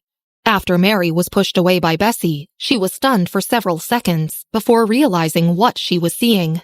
"Bessy!" She rushed to Bessy to see Bessy's injuries. Bessy had a lot of blood on her body, especially on her left hand. Trembling all over, Mary was afraid to touch her. "Bessy, where are you hurt? You—" Paul also ran over with a pale face, and while talking on his cell phone to make a call, he pulled Mary away. Bessy is hurt. Don't touch her. At this time, the other students also reacted. Someone called the police and someone went to see the truck driver. Mary only really reacted now. She was so shocked that she had only stared at Bessy's left hand and forgotten to cry. "Paul!" Mary's words were already unclear. "Look at Bessy's left hand. What do we do if something happens to her left hand?" Bessy was a dark horse in Bright Bow High School, and all the teachers and students were very optimistic about her test scores. Many people even guessed that she would be the #1 scorer this time. If her left hand was injured because of this, Mary couldn't even bear to think about what to do next. In these 2 days, due to the final exams that were scheduled, most schools had added security guards to ensure the safety of the candidates during the examination period. When the out-of-control truck incident occurred at Bright Bow High School, the security team heard the screams from the students and parents and hurriedly headed in that direction. Some family members of the students at the scene called the police and some looked for an ambulance. Everyone realized that Bessy had rescued them, and a group of people rushed over to her. Paul was usually not a serious person, but in this situation, he calmed down before Mary. While he took out his mobile phone to call someone, he stood in front of Bessy to block the crowd, and his voice was very heavy. Don't squeeze. Leave some space. This brought a little order into the chaotic scene. Other crowds from not far away also came to watch. A middle-aged man with a flat head got up from the ground and pulled up his daughter next to him. His tone anxious. Are you okay? He asked his daughter. "I'm okay, Dad. Let's go and see Bessy." This girl was also a freshman from Bright Bow High School. Thus, she knew the popular kids, Paul and Bessy. The middle-aged man was a doctor. Hearing what his daughter said, he nodded and turned to Bessy. Everyone, I'm a doctor. Let me see this student's injury. Bessy's body was still bloody. Hearing that there was a doctor at the scene, the crowd whoaed and let the middle-aged man pass through. Mary and Paul also turned to give him a path, both looking at him. Bessy was not wearing a white t-shirt today. She was wearing a red and black plaid shirt. The bloodstains on her clothes were not particularly obvious, but he could see something strange on her left arm along the sleeve. The middle-aged man was an orthopedic surgeon, and he could tell at a glance that her condition was not good. Bessy came back to her senses. The middle-aged man breathed a sigh of relief. What do you feel in your right hand? He asked. She lowered her head and looked at her right hand. She had an old photo in her right hand, which was a bit gray and bloody. She lifted her chin and said calmly, "It's okay." That's good. The middle-aged man nodded, slightly relieved. He then looked at Paul and Mary. Don't touch the patient's left hand. There could also be other bruises on her body. Neither Paul nor Mary answered as the voice of the middle-aged man echoed in their ears like thunder on a sunny day. The school security team also quickly took control of the truck driver and managed the scene. "Let's go," she said. The voices of the people around were too loud. Bessy frowned and tucked the photo back into her pocket, her voice calm. She acted as if she was not injured at all. After they left, the middle-aged man's daughter dared to come over. "Dad, is Bessy all right?" Fortunately, only her left hand was injured. The middle-aged man had also heard his daughter mention Bessy's name at home before. Those mentions had been more frequent recently. She had said that she was an extremely abnormal student. Almost no one was able to come in first for all the subjects. The middle-aged man breathed a sigh of relief when he said this. Fortunately, she did not hurt her right hand. Otherwise, it would be a pity. Left hand? His daughter was stunned. The middle-aged man hesitated for a while, then lowered his head and asked his daughter, "What's the matter?" His daughter looked in the direction of Bessy and the others leaving, her eyes in a daze, and murmured, "She's left-handed." Episode 217, Bessy's Left Hand. Bessy was 5 or 6 minutes away from the gate. Marvin was sitting in the driver's seat waiting for Bessy, Paul, and Mary. The commotion on the campus spread to the outside, and many people were talking about an out-of-control truck. Many people also went into the school to see the commotion. There was the sound of an ambulance not far away, and it seemed to be getting closer. Marvin felt a little uneasy, so he couldn't help pulling out the car key and getting out of the car onto the main road to find Bessy, Paul, and Mary. Just after turning a corner, he saw the group not far away. Seeing Paul standing out among the crowd, Marvin's heart sank. Before Bessy reached him, he could already smell blood. His expression changed. Bessy? There was no change on Bessy's face as she shook her head. Her voice was as calm as ever. Let's go to the hospital first. When Paul saw Marvin, he was a little relieved. Take her to the hospital. Leave things here to me. He had called earlier and arranged for people from the Addams family to come. There was something strange about the truck driver. The sound of the ambulance was getting closer and closer, but Marvin did not let Bessy wait for it. He took out the car keys while calling Michael. When he received the call, Michael was in a room with Rick sitting beside him. Sitting on both sides of them were several of Chicago's big figures. While the group was still chatting, Michael's phone rang. It was Marvin. Marvin only followed Bessy now and had stopped working on other things. If Marvin was calling, it was most likely regarding Bessy. Michael sat upright, reached out, and picked up his phone before going outside and answering the call. After exchanging a few words, his originally calm face instantly sank. The lighting in the room was not bright, and the air conditioner was turned on, but his face was covered in frost as if the temperature had dropped a few degrees. Rick was talking to the people around him in a low voice when he felt something wrong with the atmosphere. He was taken aback for a moment and raised his head to look at Michael. Sorry, something came up. Michael looked at Rick directly as he hung up his cell phone, with dark eyes and a frosty face. Then he nodded politely. Before Rick and the others could reply, he went out with his cell phone. His tone and actions were all a rare display of panic. What's the matter? In the room, Rick and the others glanced at each other. Michael, this is... Someone looked at Rick. Rick looked at his cold back as it disappeared. He squinted his eyes and shook his head. Although they were in the same generation, he did not know Michael very well because of his age, so he often heard people mention him as the prince of the Clark family. Michael was well known in the capital, and everyone in that circle respectfully called him Mr. Clark. Not many people could meet with him. The circle mostly evaluated him as lazy. Most people in the capital spread rumors that he was not doing real things, but only a few people knew that Michael hid his true feelings so well and deeply that he could always remain calm in the face of those old guys. Rick picked up his teacup and looked down, slightly puzzled. He had rarely seen such a big change in Michael's expression, but it was not like it never happened. Rick tapped his finger on the edge of the cup, and suddenly, a figure flashed across his mind. Marvin drove the car directly to Chicago Northwestern Memorial Hospital. On the way, Michael called the hospital. When Marvin brought Bessy in, the surgeon was already waiting. The 28th floor was a hospital assembly line reinstalled by Michael with his money, so there were various medical types of equipment here. At this moment, the director did not take Bessy to queue with the other patients. He went directly to the 28th floor and said as he walked, "First, go for a full body checkup. Mr. Clark will be here soon." Knowing the importance of this patient, a layer of cold sweat formed on his forehead and back. Several nurses went in following the director. Marvin and Mary waited outside. There was a row of blue chairs outside, but neither of them sat down. Mary leaned against the wall. There was air conditioning the entire way here, but her forehead was covered in sweat, and her hair was scattered around her forehead, sticking to her face. "Is Bessy's left hand okay?" She was still at a loss since the truck accident. Marvin shook his head, expressing that he was unsure. 5 minutes later, one side of the door to the inspection room opened, and the director came out. This time, he was calmer.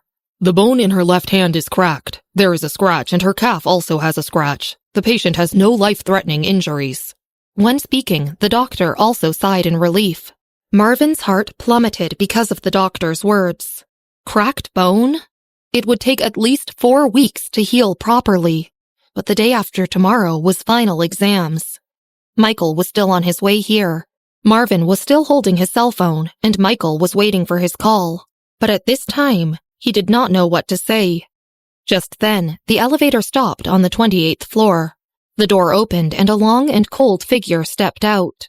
Michael had undertaken many operations in this hospital. As there were images of him performing surgery posted around the hospital, several surgeons knew him, and so did the director who examined Bessy. Michael had always done things calmly. Even if the operation encountered an emergency, he would never rush and would never be fazed. This was the first time the director had seen him with this expression. Michael's delicate eyebrows were bent, perverse, and cruel. Michael, Bessy is still being checked inside. The doctor said that she has a fractured bone, Marvin said. Michael looked at the half-opened door. He did not immediately go in, but stretched out his hand to unbutton a button on his collar. The phone rang. It was Officer Gomez. The corner of Michael's mouth twitched, and a bloodthirsty smile formed on his face. His voice was soft as he asked, "Where is the one who did this? You didn't bring him here?" The Adams family came to Brightbow High School soon after Bessy and the others had left. "Bring this driver to the hospital." Paul glanced at the driver who had been dragged out from his car, his expression cold. The Adams family made a fortune in real estate and was reputable in Chicago, so nobody dared to say anything about his order. When Officer Gomez arrived, Paul had already ordered his men to take the driver to the hospital. The scene was sealed off and a cordon was set up around the street. Some people were looking for surveillance cameras, while another group of people was investigating the cause of the accident and collecting suspicious points. "Officer Gomez, that kid took the suspect away." The person in charge came forward after seeing Officer Gomez and reported immediately. Officer Gomez had met Paul several times because of Bessy, so they naturally knew each other. Hearing this, he simply nodded without saying anything. He walked over to Paul and asked him what happened. "Bessy's left hand is injured." Paul glanced at his phone, his pursed lips cold. Mary had just sent him the results from the hospital. "Left hand?" Officer Gomez frowned. "I see." Since Officer Gomez could be trusted, Paul handed the scene to him and rushed to the hospital to see Bessy. The Adams family's driver waited for Paul to get into the car before driving straight to the hospital. As the car turned a corner, Paul felt like something was wrong. He looked out of the window. Officer Gomez and Mayor Grant were very concerned about Bessy, so it was reasonable to say that Officer Gomez would be extremely angry and distressed after learning that she had injured her left hand 2 days before her final exams. Officer Gomez had indeed been furious just now, but as for any signs of distress, Paul frowned. He hadn't seemed distressed. The whole high school was on break, so Samuel didn't need to go to the school doctor's office these days. He went to the downtown villa early in the morning to find Bessy and Michael. Unexpectedly, they were not at the villa. Sitting on the sofa, he reached out to touch his ear studs and looked at Captain Baldwin, who was sitting not too far away. He supported his chin with one hand and asked indifferently, "Captain Baldwin, you're Michael's subordinate, but you're following Bessy now? Why haven't I seen you before?" When Captain Baldwin returned to America, Christopher had explained to him carefully what could and could not be said. At this time, he only replied respectfully, "Samuel, I'm following Mr. Clark." "Oh." Samuel nodded in understanding. Out of all the Clark brothers, it was rumored that only Marvin had been placed in an important position, while the others had been exiled. It was extremely impressive for them to be able to come back after being exiled. "It's not easy to come back." Samuel glanced appreciatively at Captain Baldwin. It was indeed not easy to follow Bessy. There weren't many people who could call Bessy's name so naturally, so Captain Baldwin also looked at Samuel in awe.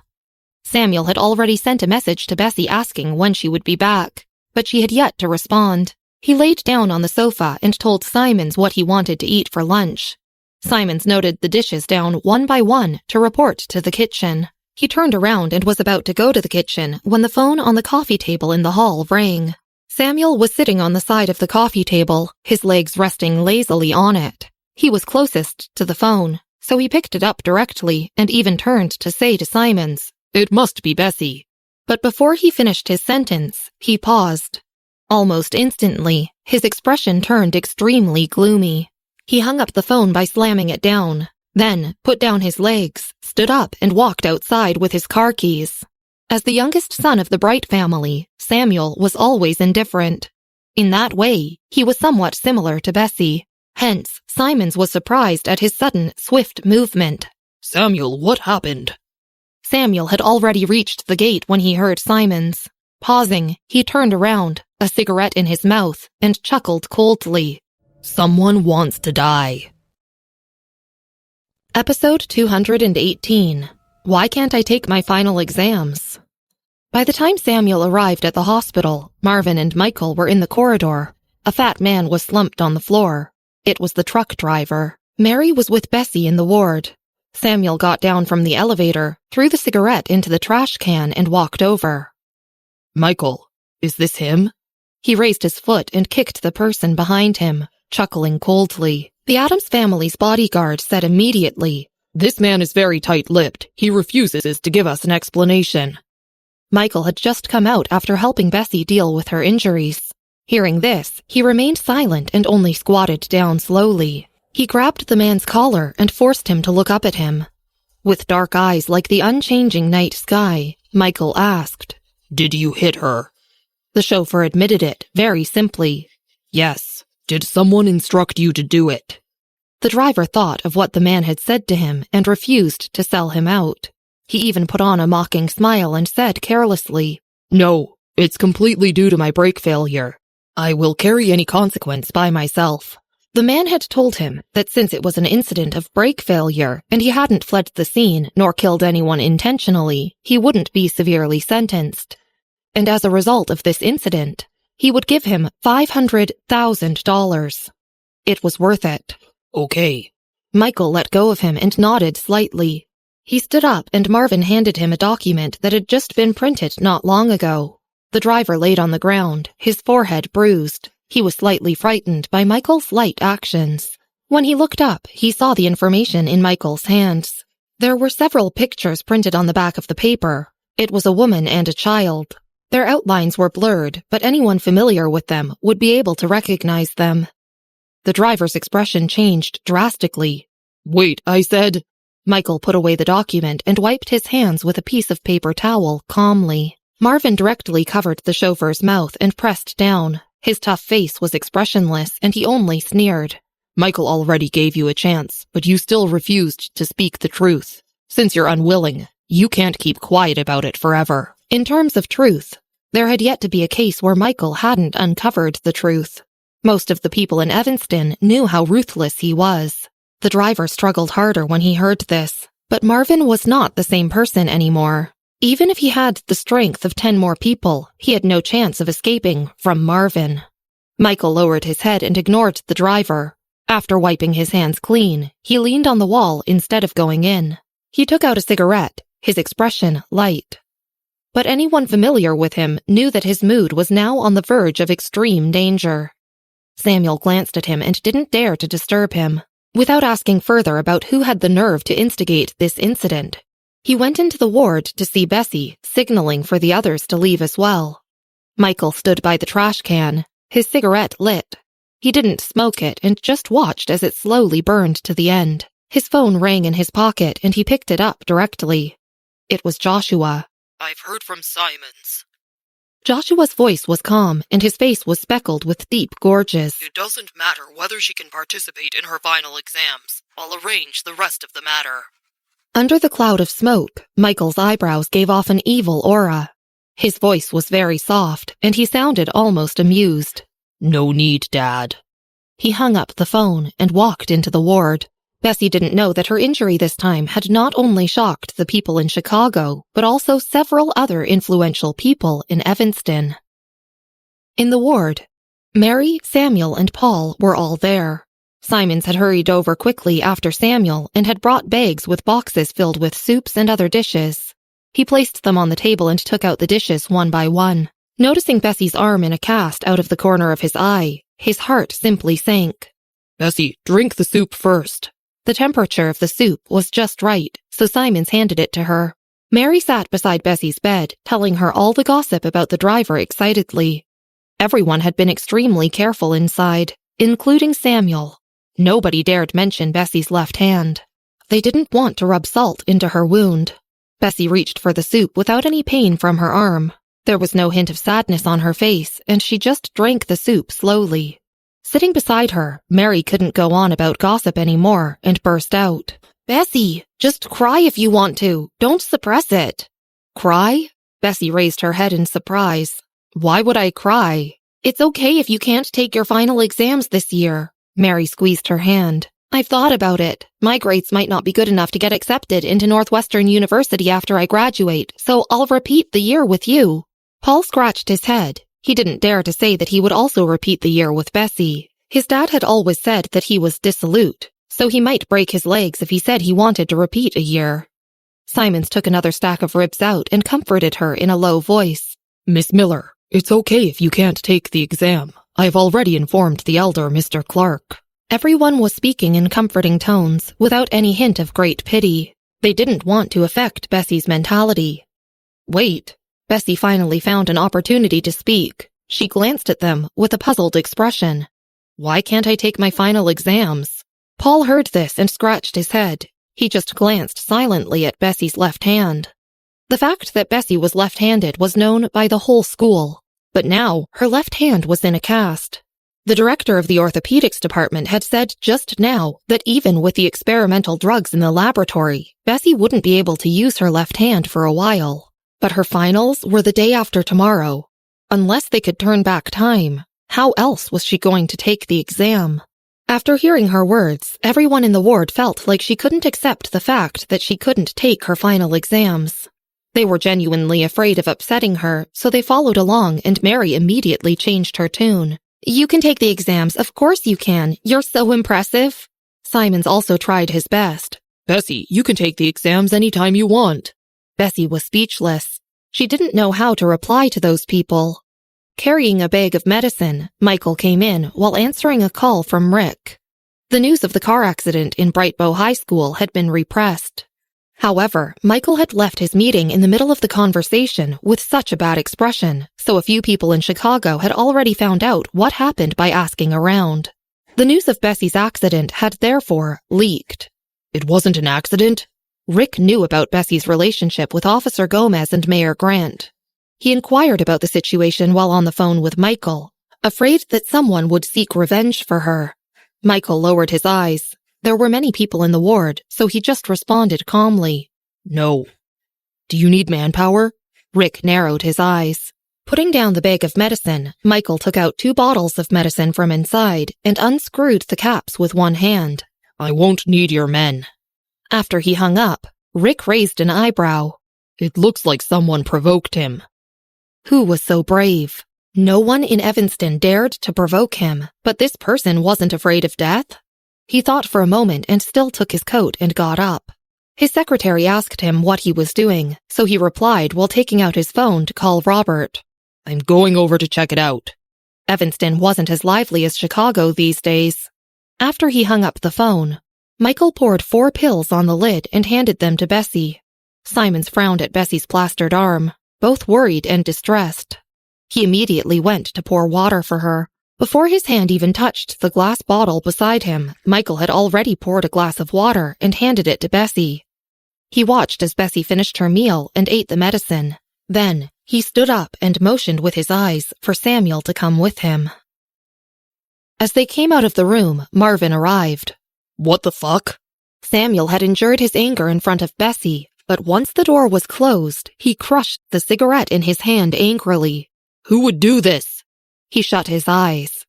Before this, he had boasted about Bessy in front of many people. He had watched as Bessy blocked off everyone else in the school, surpassing them all by scoring first place in 5 subjects across the city. After taking a break from school for half a year and returning, the school forum was full of posts about her, and some people were even speculating about this year's dark horses. Bessy was impressively on the list. Samuel had even prepared a big banner and had bought the largest advertising screen in the center of Chicago, ready to celebrate the whole city after receiving Bessy's final exam results. But who knew that something like this would happen at this time? Marvin fully empathized with Samuel's feelings and also chuckled coldly. Chloe, a member of the Harper family in Evanston. There's a Harper family in Evanston? Michael narrowed his eyes at Marvin. An outcast family. Samuel remembered this person. Chloe used to be Team OST's substitute player and had conflicts with Bessy before. Because of that, he had even ordered people to make moves on the Harper family, but who knew that they would be so brave and fearless? The nerve of them. Samuel threw the extinguished cigarette in his hand into the trash bin, then walked towards the stairs. Have you found out where she's at? Marvin followed him. She's in the Smith family's house. Previously, Samuel had managed to turn the Harper family into pandemonium with just one word, and they had almost been squeezed out of Evanston. But now that they had provoked Bessy, even if the Harper family was a cat with 9 lives, it still wouldn't be enough for Chloe to live free and easy. It was lunchtime at the Smith family's house. Thomas had stayed at home today, busying himself in the study upstairs. The official news of the World Poker Tour won't be out until the end of the month. He sat in front of the computer with his headphones, talking to Jacob. On his computer was a 3-dimensional map. Jacob responded. Do you know about Bessy's injury? Thomas was pressing the keyboard with one hand and holding the mouse in the other. When he heard this, his heart trembled and he pressed the wrong key before deleting it. Injury? He stood up immediately. His voice was tight. Her final exams were in 2 days. Recently, the Smith family had been tense because there were 2 candidates in the house. But Bessy was injured at this time? My dad just went to the hospital. I heard the bones in her left hand are fractured and she can't move it for a month. Wasn't she left-handed? Jacob shook his head. It's too strange. How could it have happened just 2 days before the examination? Thomas reached out and turned off the computer. His originally indifferent face was now laced with worry. Which hospital is she in? While talking, he walked downstairs. Downstairs, Chloe was deep in thought. She pushed the door open after seeing that there was no news on her phone. She didn't hear David calling her. Anne, David, and the others were all waiting at the dinner table. Chloe had just sat down when Thomas rushed down from upstairs. Thomas! Anne smiled at him. Where are you going? Episode 219. Chloe is detained. Thomas walked towards the door and paused before turning to look at Grace. Bessy was in a car accident and probably won't be able to take her exams. Grace, do you know about this? Hearing this, Chloe, who had just sat down, clenched her hands into fists aggressively, but no one noticed her expression. Grace shook her head and looked up at Thomas in shock. Is she okay? Her left hand suffered a bone fracture, but it's not life-threatening. Thomas frowned lightly. Grace's attitude made him feel very annoyed. He said nothing more and immediately left. After his departure, the people at the table exchanged glances. David put down his fork and frowned, slightly worried. How could she have encountered such a thing right before final exams? She's even left-handed. Then she won't be taking her final exams this year? Anne stared at Thomas's back and pursed her lips. After a while, she laughed. Hearing that Bessy wasn't in a life-threatening situation, she heaved a sigh of relief, but still had very complicated feelings. It's okay as long as she's fine. What difference does it make if she can't take the exam? After thinking about it, Grace turned to look at Anne. Anne, don't go outside during this time. Your hands are more valuable than others, so you must protect them. Got it, Mom. Anne looked away from Thomas. Previously, when Bessy had injured her right hand, Bertha told her that she wasn't left-handed, but Grace felt like it didn't matter. After all, Bessy had taken a leave of absence for more than a year despite her results.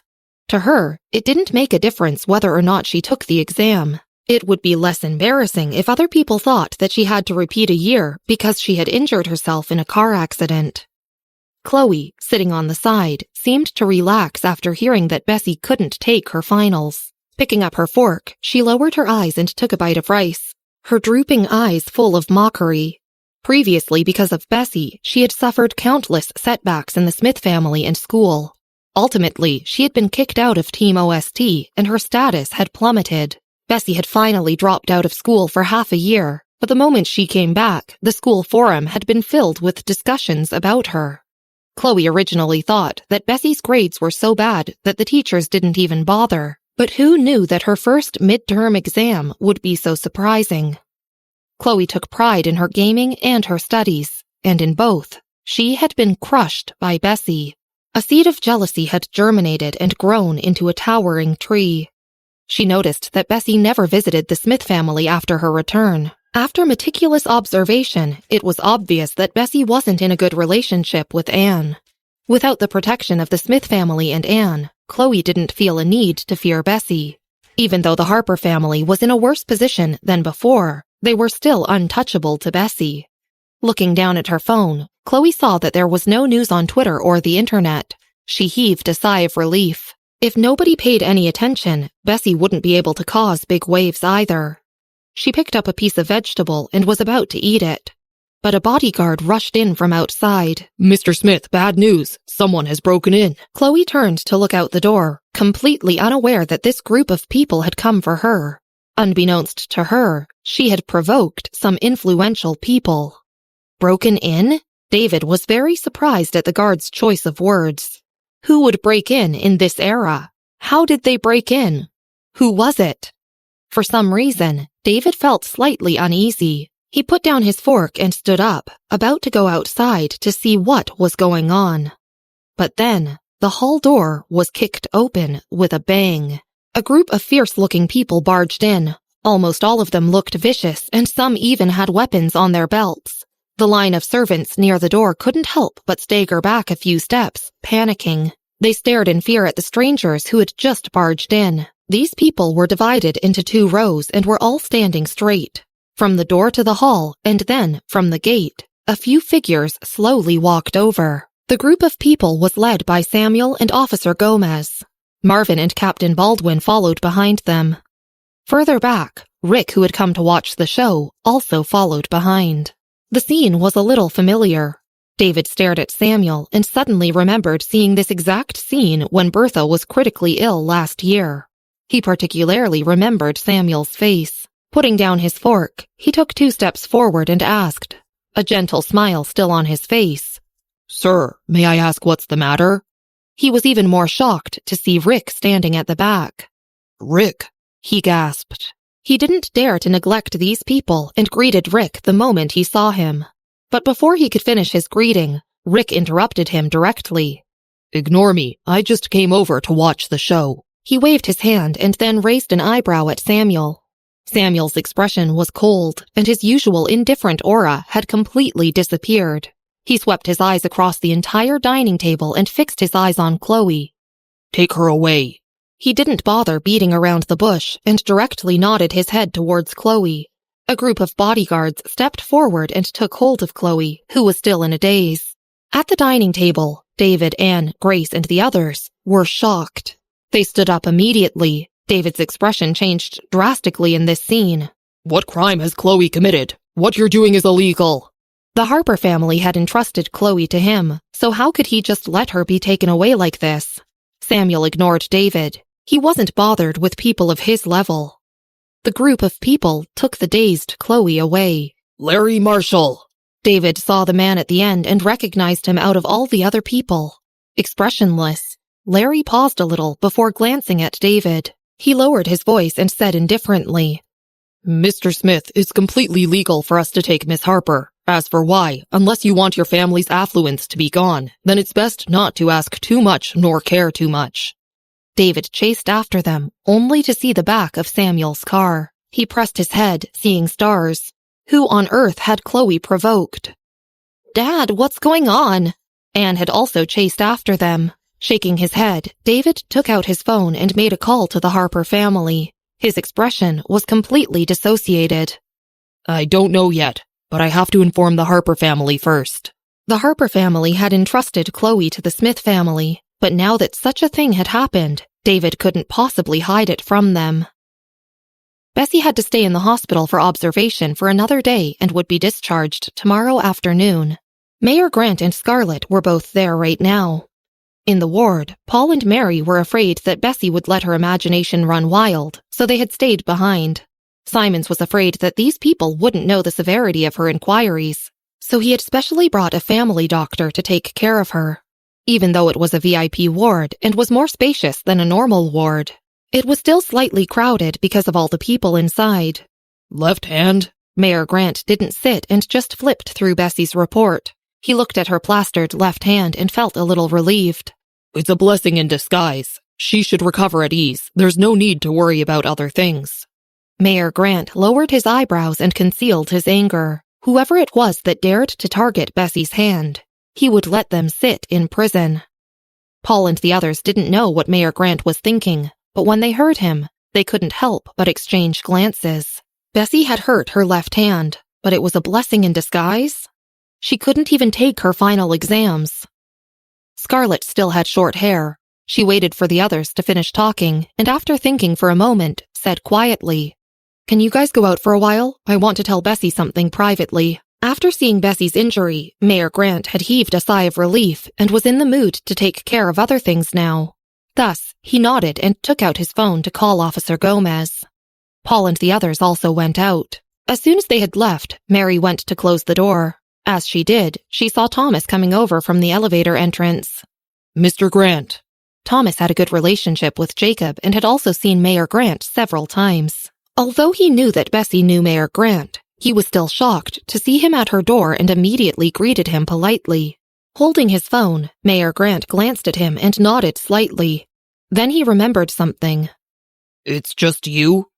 Thomas pursed his lips. At the thought of Grace's attitude at the dining table, he was unable to find words to reply to him. If Anne had been the one injured, Grace would have already rushed over, right? In his silence, Mayor Grant could also guess the situation. His eyes were full of ridicule as he said, "Come and take a look at Bessy, but wait a minute. Scarlett is still talking to her inside."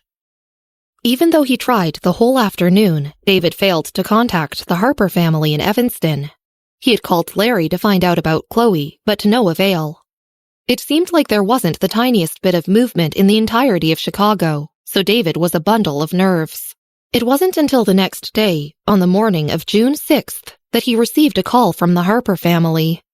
Chloe's father's voice sounded very tired. "David, the Harper family is over." David's expression changed greatly.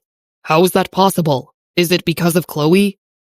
After Larry's words yesterday, he had already felt like things weren't as simple as they seemed. He was on eggshells and hadn't slept well at night. "I don't know. I heard that she was involved in a premeditated murder case and offended an important person in Chicago. The Harper Corporation was seized overnight. I've contacted countless people in Evanston and have yet to find out who she's offended. If I know who it is, there might be a ray of hope." Without even showing their face, the other party had directly squashed the Harper family. The people related to this case didn't dare to even reveal the last name, so Chloe's father had no clue who Chloe had offended. Premeditated murder? David instantly thought of Bessy's car accident yesterday. He knew that Bessy knew Samuel and Rick. He held on to this information and stood up directly. His voice was very heavy as he said, "If that's the case, I think I know who she has offended." David briefly explained Bessy's situation to him. "Aunt Ruth, go and call Grace to come down." David hung up the phone. Aunt Ruth went upstairs to call Grace. As she came downstairs, she happened to receive a call from Mr. Harper. His voice over the phone was kind and flattering, which made her feel bewildered. Grace and the Harper family had been in an awkward relationship, but because of Anne, the Harper family had started getting closer to Grace and the others recently. Anne was almost helpless in Evanston and mostly relied on the Perez and Harper families. In the past, Grace didn't even have the qualifications to listen to the Harper family's affairs. Who knew that there would be a day when Chloe's father and the Harper family would beg her so humbly? She answered the phone in astonishment. Then she went upstairs to get her bag and glanced at David. "Let's go." Originally, Chloe thought she would be interrogated or tortured. She had even prepared her excuses. However, there was nothing. Instead of questioning or torturing her, they locked her up in an empty cell. In the afternoon and evening each day, these people would hand her some bread and a glass of water through the small window. Chloe didn't have her phone or a watch. She didn't know how much time had passed or whether it was time for her final exams. Her original calm composure finally cracked. She started slapping the door and shouting like crazy. She even threatened to sue them. When her voice became hoarse from shouting, someone opened the door and took her to the interrogation room. There was only one table and 2 chairs in the interrogation room. The chairs were placed on opposite sides of the table. Chloe saw Bessy sitting on one of the chairs. "Why are you here?" Her eyes flashed involuntarily when she saw her left hand. This was the only thing that made her happy after being locked up for so long.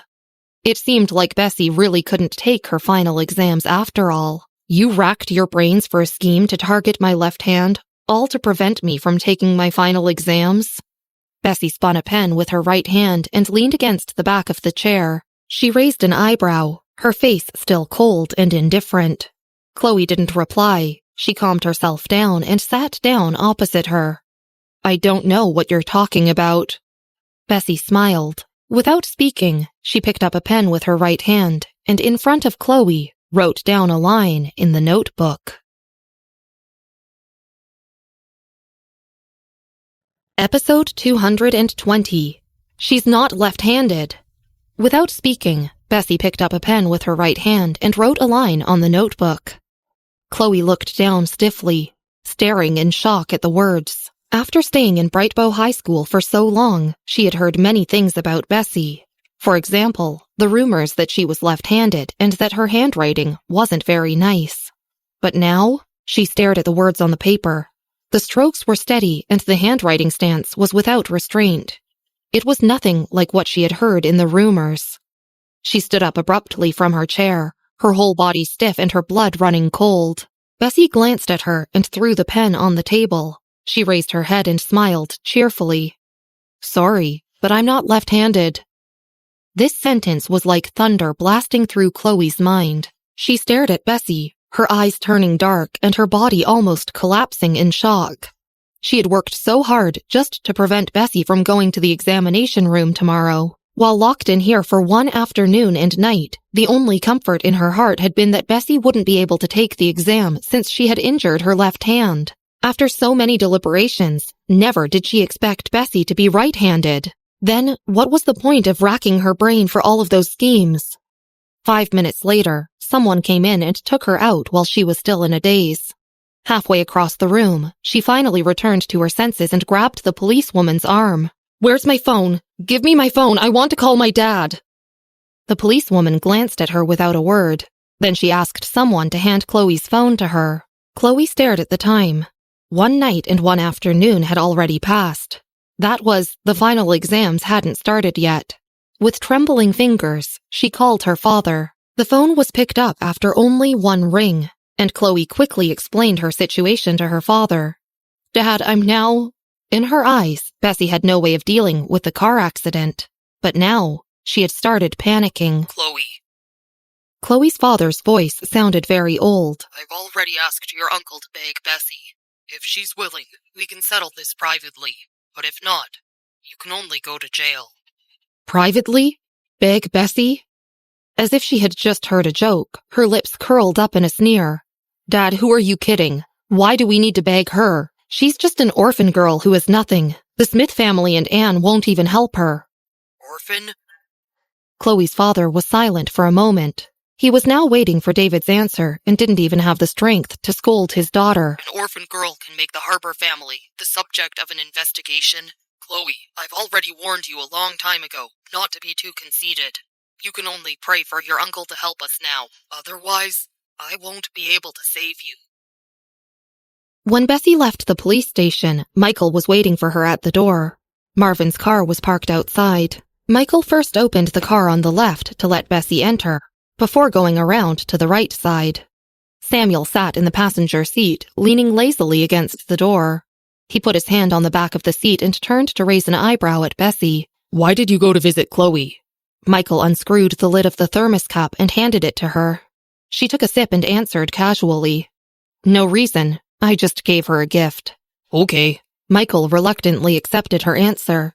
He turned around, fastened his seatbelt, and let Marvin drive the car back to the hospital. Bessy had originally had a comprehensive physical examination scheduled at 9 o'clock in the morning, but because she wanted to visit Chloe all of a sudden, they had all compromised. Hence, Marvin had driven the car over early in the morning.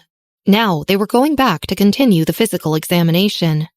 When they arrived at the hospital, Michael went to find the doctor, while Samuel and Marvin accompanied Bessy to the 28th floor. Talking to someone at the door of the ward, Simons immediately turned back when he heard the elevator door. He said in a happy voice, Bessy, come here. Your mother has come to see you. He stepped to the side to reveal Grace and David behind him. At the sight of them, Samuel put his hands in his pockets and said indifferently, To what do we owe the pleasure of President Smith and Mrs. Smith's company? Standing behind Bessy, Marvin only frowned without speaking. Simons hadn't heard Marvin and the others talk about Bessy's parents. He hadn't specifically checked on Bessy's life either, so he had been very polite after finding out that Grace was her mother. But he could tell something was wrong after hearing Samuel's tone. He glanced calmly at Grace and David. Grace breathed a sigh of relief that Michael wasn't here, but after hearing Samuel, she felt a little awkward and reached out to touch her hair involuntarily, speechless for a while. Bessy, I've come with your mother to visit you. Is your hand okay? David's eyes fell on her left hand. She had a cast on it. David's heart sank. It's fine. Bessy glanced at them and raised an eyebrow. She didn't expect Grace to visit her. Let's go inside and not loiter around. Samuel stepped forward and lifted his chin, instructing Simons to open the door. He took Bessy inside. Outside, Grace felt a little uncomfortable and glanced at David. Frowning, David stared at Bessy's back and pondered for a moment. After a long while, he nodded slightly. The two of them went in. Simons and Marvin were still outside the door. Simons closed the door of the ward and didn't enter immediately. Instead, he walked over to Marvin and asked in a low voice, What's the matter with Bessy's mother, Samuel? Bessy's mother has never cared for her. Marvin glanced at the door and lowered his voice. Yesterday, even Thomas came after receiving the news, but her mother didn't come. She must have ulterior motives for coming here today. Simons narrowed his eyes and turned back to the door of the ward. Inside, Grace stood in the middle of the room awkwardly, not knowing what to say. She just weakly asked Bessy a few questions about her hand. Samuel sat on the sofa in the ward, playing games and ignoring Grace and David. Smiling, Simons walked in and brought chairs for Grace and David to sit on. He also politely poured a cup of tea for each of them. David sat down and took a sip of tea from the teacup. He pursed his lips and hesitated for a moment before saying, Bessy, did the doctor say how long your hand will take to recover? 2 to 4 weeks. Bessy sat down on the other side of the table and casually clasped her fingers on it. Then she really couldn't take her final exams. Pressing his eyebrows, David put down the teacup and stood up. He bowed in front of Bessy. Bessy, I have only just found out about Chloe. I feel very ashamed as well. Although I'm aware that what she did wasn't right. I still hope you can forgive her this time. I will give her a lecture and send her abroad so she'll never return to America ever again. I hope you can forgive her this time. Bessy leaned back in her chair and listened. She supported her chin with her uninjured hand and smiled casually, not in the least bit surprised. She had already guessed as much. Why would Grace care about whether her hand was injured before her final exams? After seeing her smile and looking less sharp than before, Grace breathed a sigh of relief. Yes, Bessy, since you took half a year off school, final exams aren't of much use to you anyway. It doesn't matter if you can't take the exam this year. I'll find a good summer class for you. Grace's words came out smoothly. David sat beside her, frowning at her words, but not interrupting her. Simons had been standing at the side with a smile. There was always a smile on his old, kind face, and he had been considerably respectful to Grace and David. However, after hearing this, his smile gradually faded. Bessy held her chin with one hand and said with an indifferent expression, And Chloe is still young. So she was confused for a moment. Grace took a deep breath. Tomorrow is the final exams. If she has a criminal record because of this, what will happen to her future? Have you ever thought about how you might ruin someone else's life? Before she could finish speaking, Samuel, who had been playing games on the sofa, couldn't suppress his anger anymore. He smashed his phone suddenly and exploded. Then have you thought about what would happen to our Bessy if she can't take her finals? Have you thought about whether there will be any residual effects on her hand? I thought you found your conscience and came to see her, but it seems like I overestimated you. Do you think we're so easy to bully and nobody is covering us? Thank God Bessy didn't live with the Smith family in the beginning. Otherwise, we don't know how badly she would be treated. You've come to beg us to forgive Chloe? In your dreams. Samuel sneered and opened his mouth. Marvin, come in and get rid of these two. Marvin had been standing outside when he heard Samuel's voice. He opened the door of the ward and directly walked to Grace. The door of the ward was originally half closed, and Marvin's 5 senses were all sensitive, so he had also heard Grace's words. At this moment, he stared at Grace very coldly. At the same time, 2 people in black came to drag Grace out. Their movements were simple and rude. Grace didn't expect Bessy to stay silent, so she looked at her incredulously. She didn't expect Bessy to allow others to treat her like that either. Bessy, how could you? Bessy reached out for the glass of water that Simons handed her. She smiled widely and said, "Ma'am, it sounds like you found the wrong person." She was smiling, but her tone was unruly as always, and the bottom of her eyes was boundlessly dark. Grace felt a shiver run down her spine at this moment. After Bertha's death, she had already felt like Bessy was a little different. But today, her perception was even clearer. Towards strangers, Bessy also used this kind of perfunctory and unruly attitude. When had she become like this? Episode 221. Let the final exams begin. Grace was thrown into the elevator by the bodyguards. She got up in embarrassment and suddenly felt intensely uneasy. Something seemed very wrong to her. David wasn't thrown out with her. He followed behind Marvin and the others, walked into the elevator and sighed, his eyes drooping. You shouldn't have spoken to Bessy like that. It's Chloe's fault, and Bessy is the victim. David was about to say something else, but he still stopped himself and just shook his head. Forget it. Let's go back. His phone rang when he stepped out of the elevator. It was Chloe's father. He stared at his phone for a long time before picking it up. How did it go? Chloe's father sounded very nervous. David didn't speak. Chloe's father seemed to have guessed such a result. He just laughed bitterly and then hung up. I understand. Thank you. David put down his phone. He had already known in his heart that the Harper family and Chloe were goners. They left the hospital in silence. The Smith family's chauffeur saw their expressions and dared not ask anything. He drove the car back silently.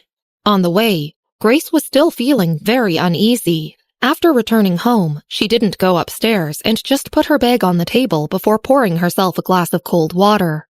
"Mom, where did you go?" Anne came downstairs and asked in confusion when she saw Grace's state. The cold water made Grace return to her senses, and she looked up at Anne. At the sight of her obedient daughter, her unsteady heart slowly calmed down. Anne, the final exams are tomorrow. Are you ready for them? "Yes, it shouldn't be a problem." Anne smiled. Grace finally smiled and slowly heaved a sigh of relief. She put the teacup on the table. From beginning to end, Anne was the trump card in her hand. As long as Anne was fine, she would rest assured. The next day was the 7th of June. It was the first day of the final exams. Bessy got up very early in the villa. Simons also got up early in the morning. He had taken over Marvin's task temporarily and was watering her flowers with the watering can. When he saw Bessy, he couldn't help raising his eyes and asking in surprise, Bessy, why are you up so early? Why don't you sleep a little longer? "No." Bessy raised an eyebrow when she heard this. She walked slowly down the stairs and said politely to Simons, "The final exams are today." Of course, Simons knew that. A few days ago, he had even asked for brain supplement recipes to be prepared for her, but because of her hand injury, he had warned the people in the villa very solemnly not to mention the final exams. Hence, from her return yesterday to now, no one had said a single word about it. Simons had noticed her carefree look and thought she had already forgotten about it. But who knew that she would mention it herself now? "Oh, final exams, I know," Simons replied. He glanced carefully at her. "So, Bessy, are you going to take the exam?" Bessy nodded and walked over to the dining table, where Michael pulled out a chair for her to sit. Simons went into the kitchen to bring out her breakfast. After finishing his meal, Michael went to get her pencil case from the table. He put all the pens in and then leaned against the table to sharpen the pencils slowly. He turned to look at her. "Have you brought all your documents?" "Yeah." Bessy ate the last bite of egg and took out her admission pass as well as her ID card. Michael took them and put them into the pencil case. Marvin and Captain Baldwin came back from their run and saw Michael sharpening the pencils seriously. Marvin paused and asked, "Michael?" Without looking up, Michael simply said, "Pack your things. We're going to Brightbow High School." "Oh." Marvin didn't dare to ask further. He quickly took a shower, ate, and drove Bessy to Brightbow High School for the exam. Banners were drawn everywhere on the road in Chicago, and the tense atmosphere of the exam was very strong. This was especially so near the test site. A row of traffic policemen was on duty, and various vehicles even slowed down subconsciously when they passed by. No one honked their car horn. The usually noisy city was exceptionally quiet. Marvin and the others got to the school an hour in advance. But even so, many people had already arrived. Brightbow High School was the biggest test site. Marvin finally found a parking spot and stopped the car. Michael didn't get out immediately. The sun was shining brightly, and the classroom didn't have air conditioning. Raising his hand, Michael glanced at the time on his watch. It was 8 o'clock, an hour before the exam.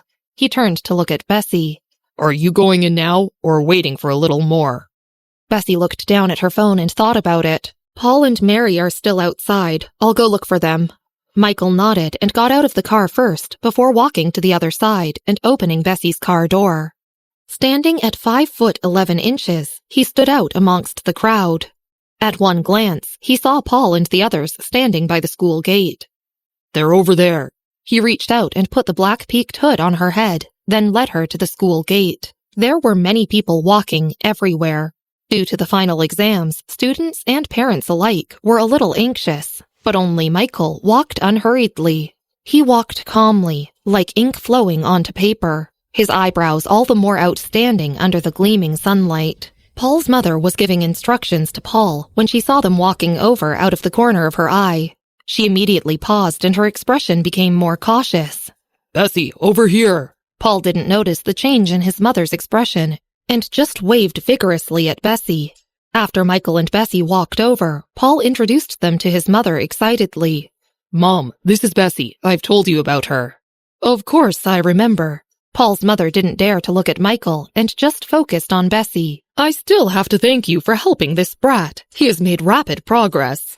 She paused when she saw Bessy's left hand in a cast. Paul had told her countless times that Bessy ranked first in the city in 5 subjects. But instead of showing great pity in front of her, his mother just smiled. "You can find trouble for this brat any time in the future. He has thick skin and won't get hurt easily." As the time for the exam approached, they stopped talking and let the 3 students enter the exam room. The final exams were different from the general examinations throughout the year. The security system was very strict. Each examinee had to go through a metal detector when entering the exam room. Bessy was in examination room 205 in Building A.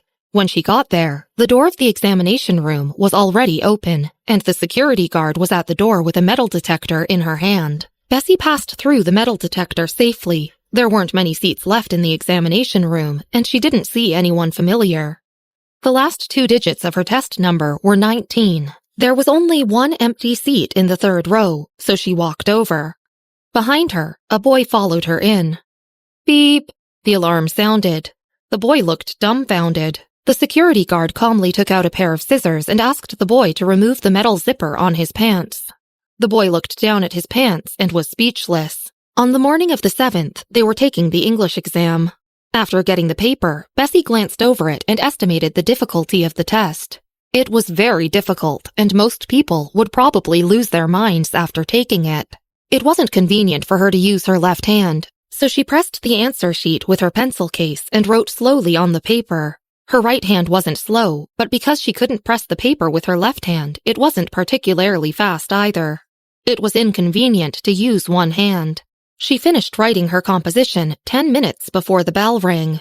No one in Bessy's examination room turned in the paper in advance. If the English exam in the morning already made people suffer a breakdown, then when they got to the mathematics paper in the afternoon, there was only one teacher's name in their mind. Devin Hoff. Immediately after, only one thought reverberated in their minds. They were goners. This year's mathematics paper was exceptionally difficult. Some students ran out of the examination room crying before they even finished. Waiting outside the gate holding a bag of goodies, Simons watched as the students came out from time to time and hugged their parents while crying. Worried, he turned to look at Michael.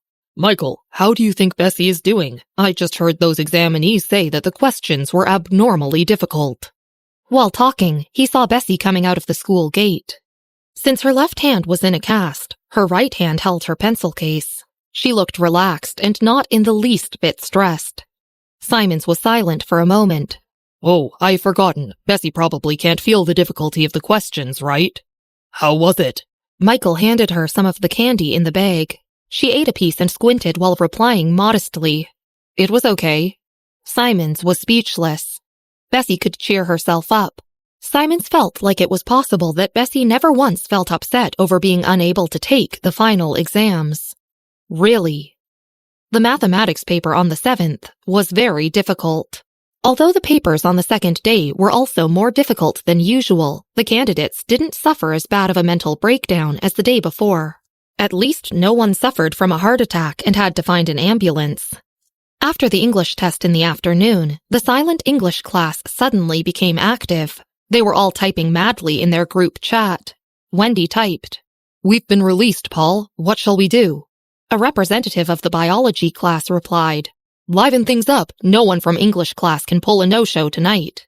Riley said, "OJ, BK, where shall we meet?" Paul replied, "Wait a minute, I'll ask Bessy." Everyone had finished the English test at almost the same time, but because of her inconvenient left hand, Bessy was very slow while filling out the answer sheet. Furthermore, there were many multiple-choice questions in the English paper. After she came out, Paul and Mary followed her. "Bessy, do you want to meet the others?" Paul didn't dare to ask her how her exam was. Without hesitating, she agreed. Michael didn't join the senior high school graduates gathering, but because he couldn't stop worrying about Bessy's hand, he let Simons follow her. Episode 223. An impending visit from Joshua. It would have been fine if he hadn't known any better, but after finding out about Bessy, Simons simply couldn't get over this hurdle in his heart. The phone in the Clark family's house in Evanston rang a few times before someone picked up. It was a servant from the Clark family. "Is Mr. Clark there?" Simons asked seriously. "Please wait a minute."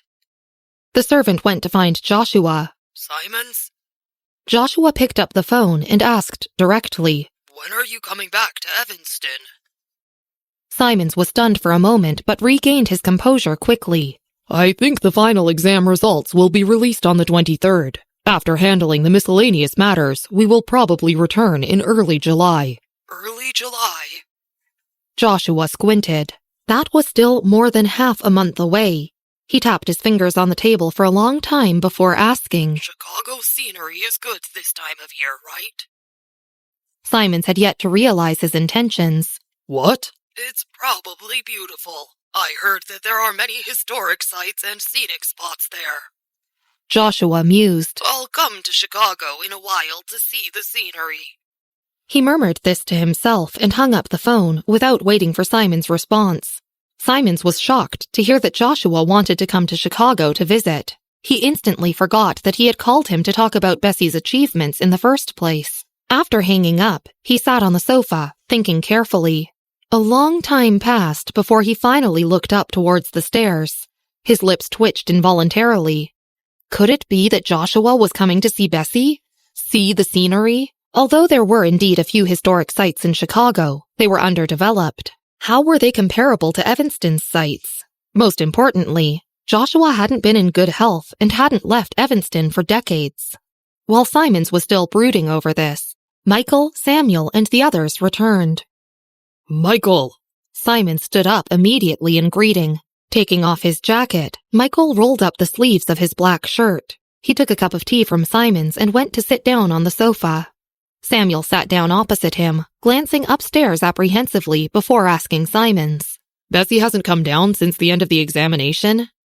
In the past, Simons would never have understood why Samuel was so apprehensive, but he understood a little bit at this time, and so was also in a bad mood.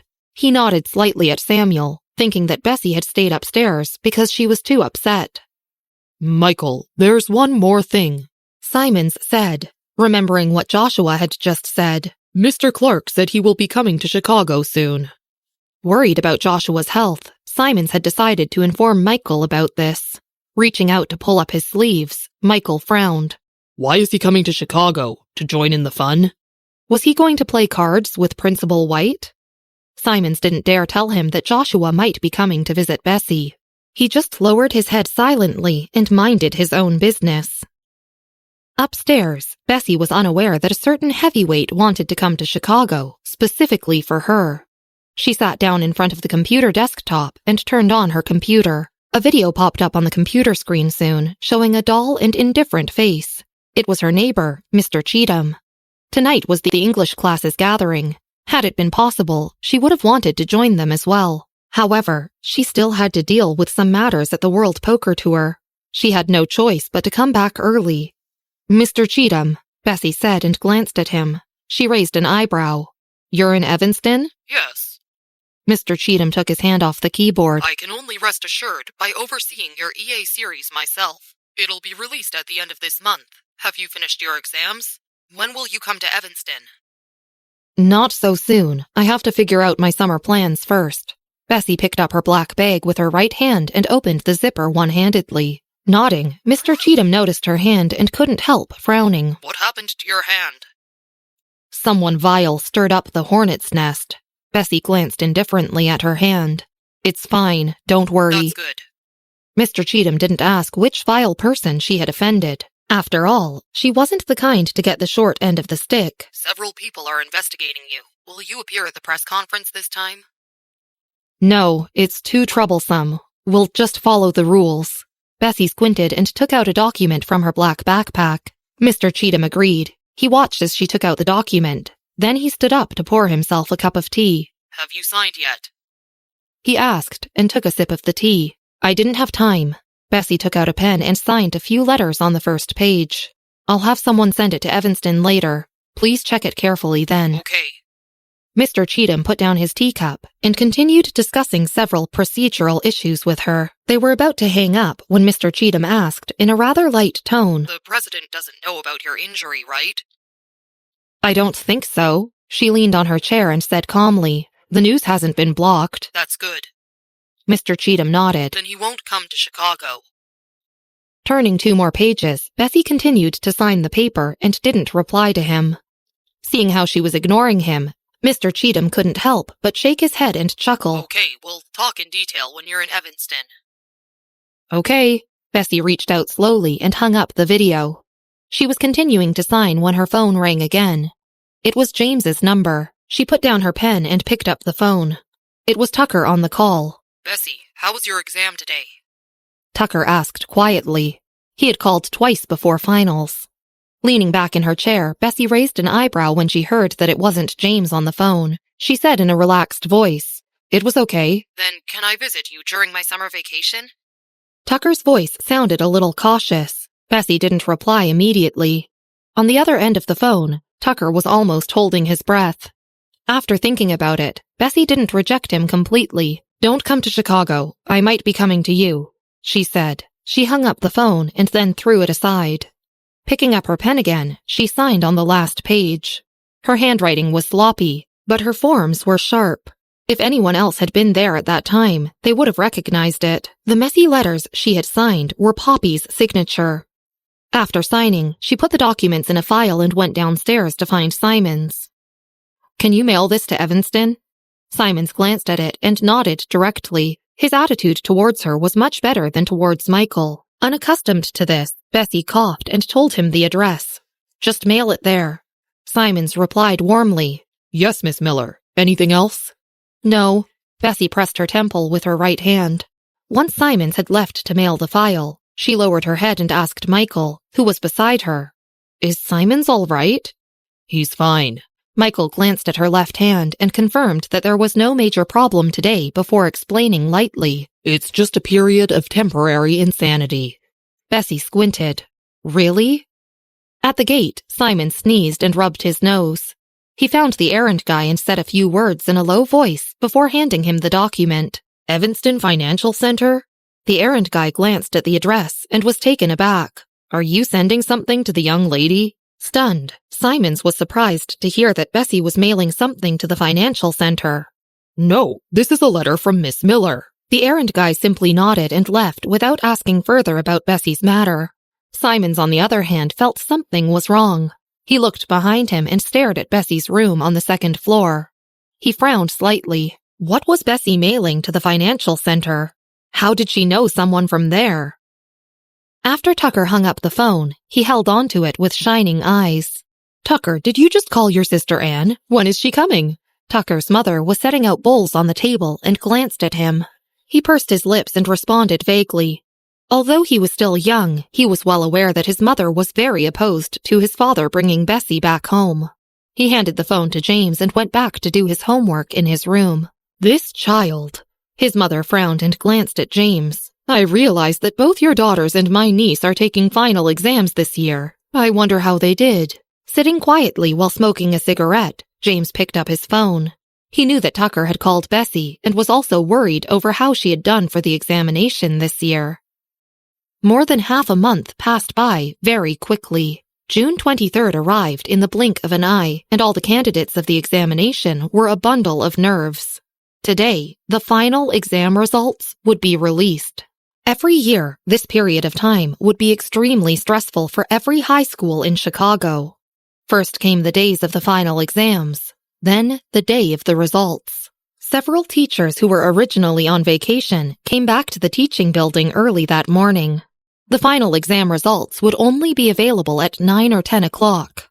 Unable to endure the wait, they sat in their office seats, trying to calm themselves. Those who were more restless wandered around the office with a thermos. Mr. Scott also came early. He held a teacup in his hand and was smiling merrily as always. It was time for the final exam results after all. In addition to all the teachers in the school nervously awaiting the results, all the students were also awaiting their results. Brightbow High School's teachers had made a bet on who would get first place. The competition was basically between Bessy, Scarlett, and Kenneth. The majority bet on Kenneth, while Scarlett had fewer bets. As for Bessy, she was too unpredictable, especially with her physics grades. None of the teachers had seen her have a breakthrough in her physics results. Even the teachers who did bet on her hesitated a little. "Mr. Scott, how did your student Bessy do in the exams this time?" At 8:30, the teachers were chatting idly. Most of them were discussing the top students in Charles Wheeler High School and Brightbow High School. "I heard that the math and English exams were especially difficult. Many students cried when they left the exam room." Mr. Scott's expression remained unchanged as he held his cup and smiled. "It was fine. She performed as normal." This sentence made the other teachers feel the urge to beat him.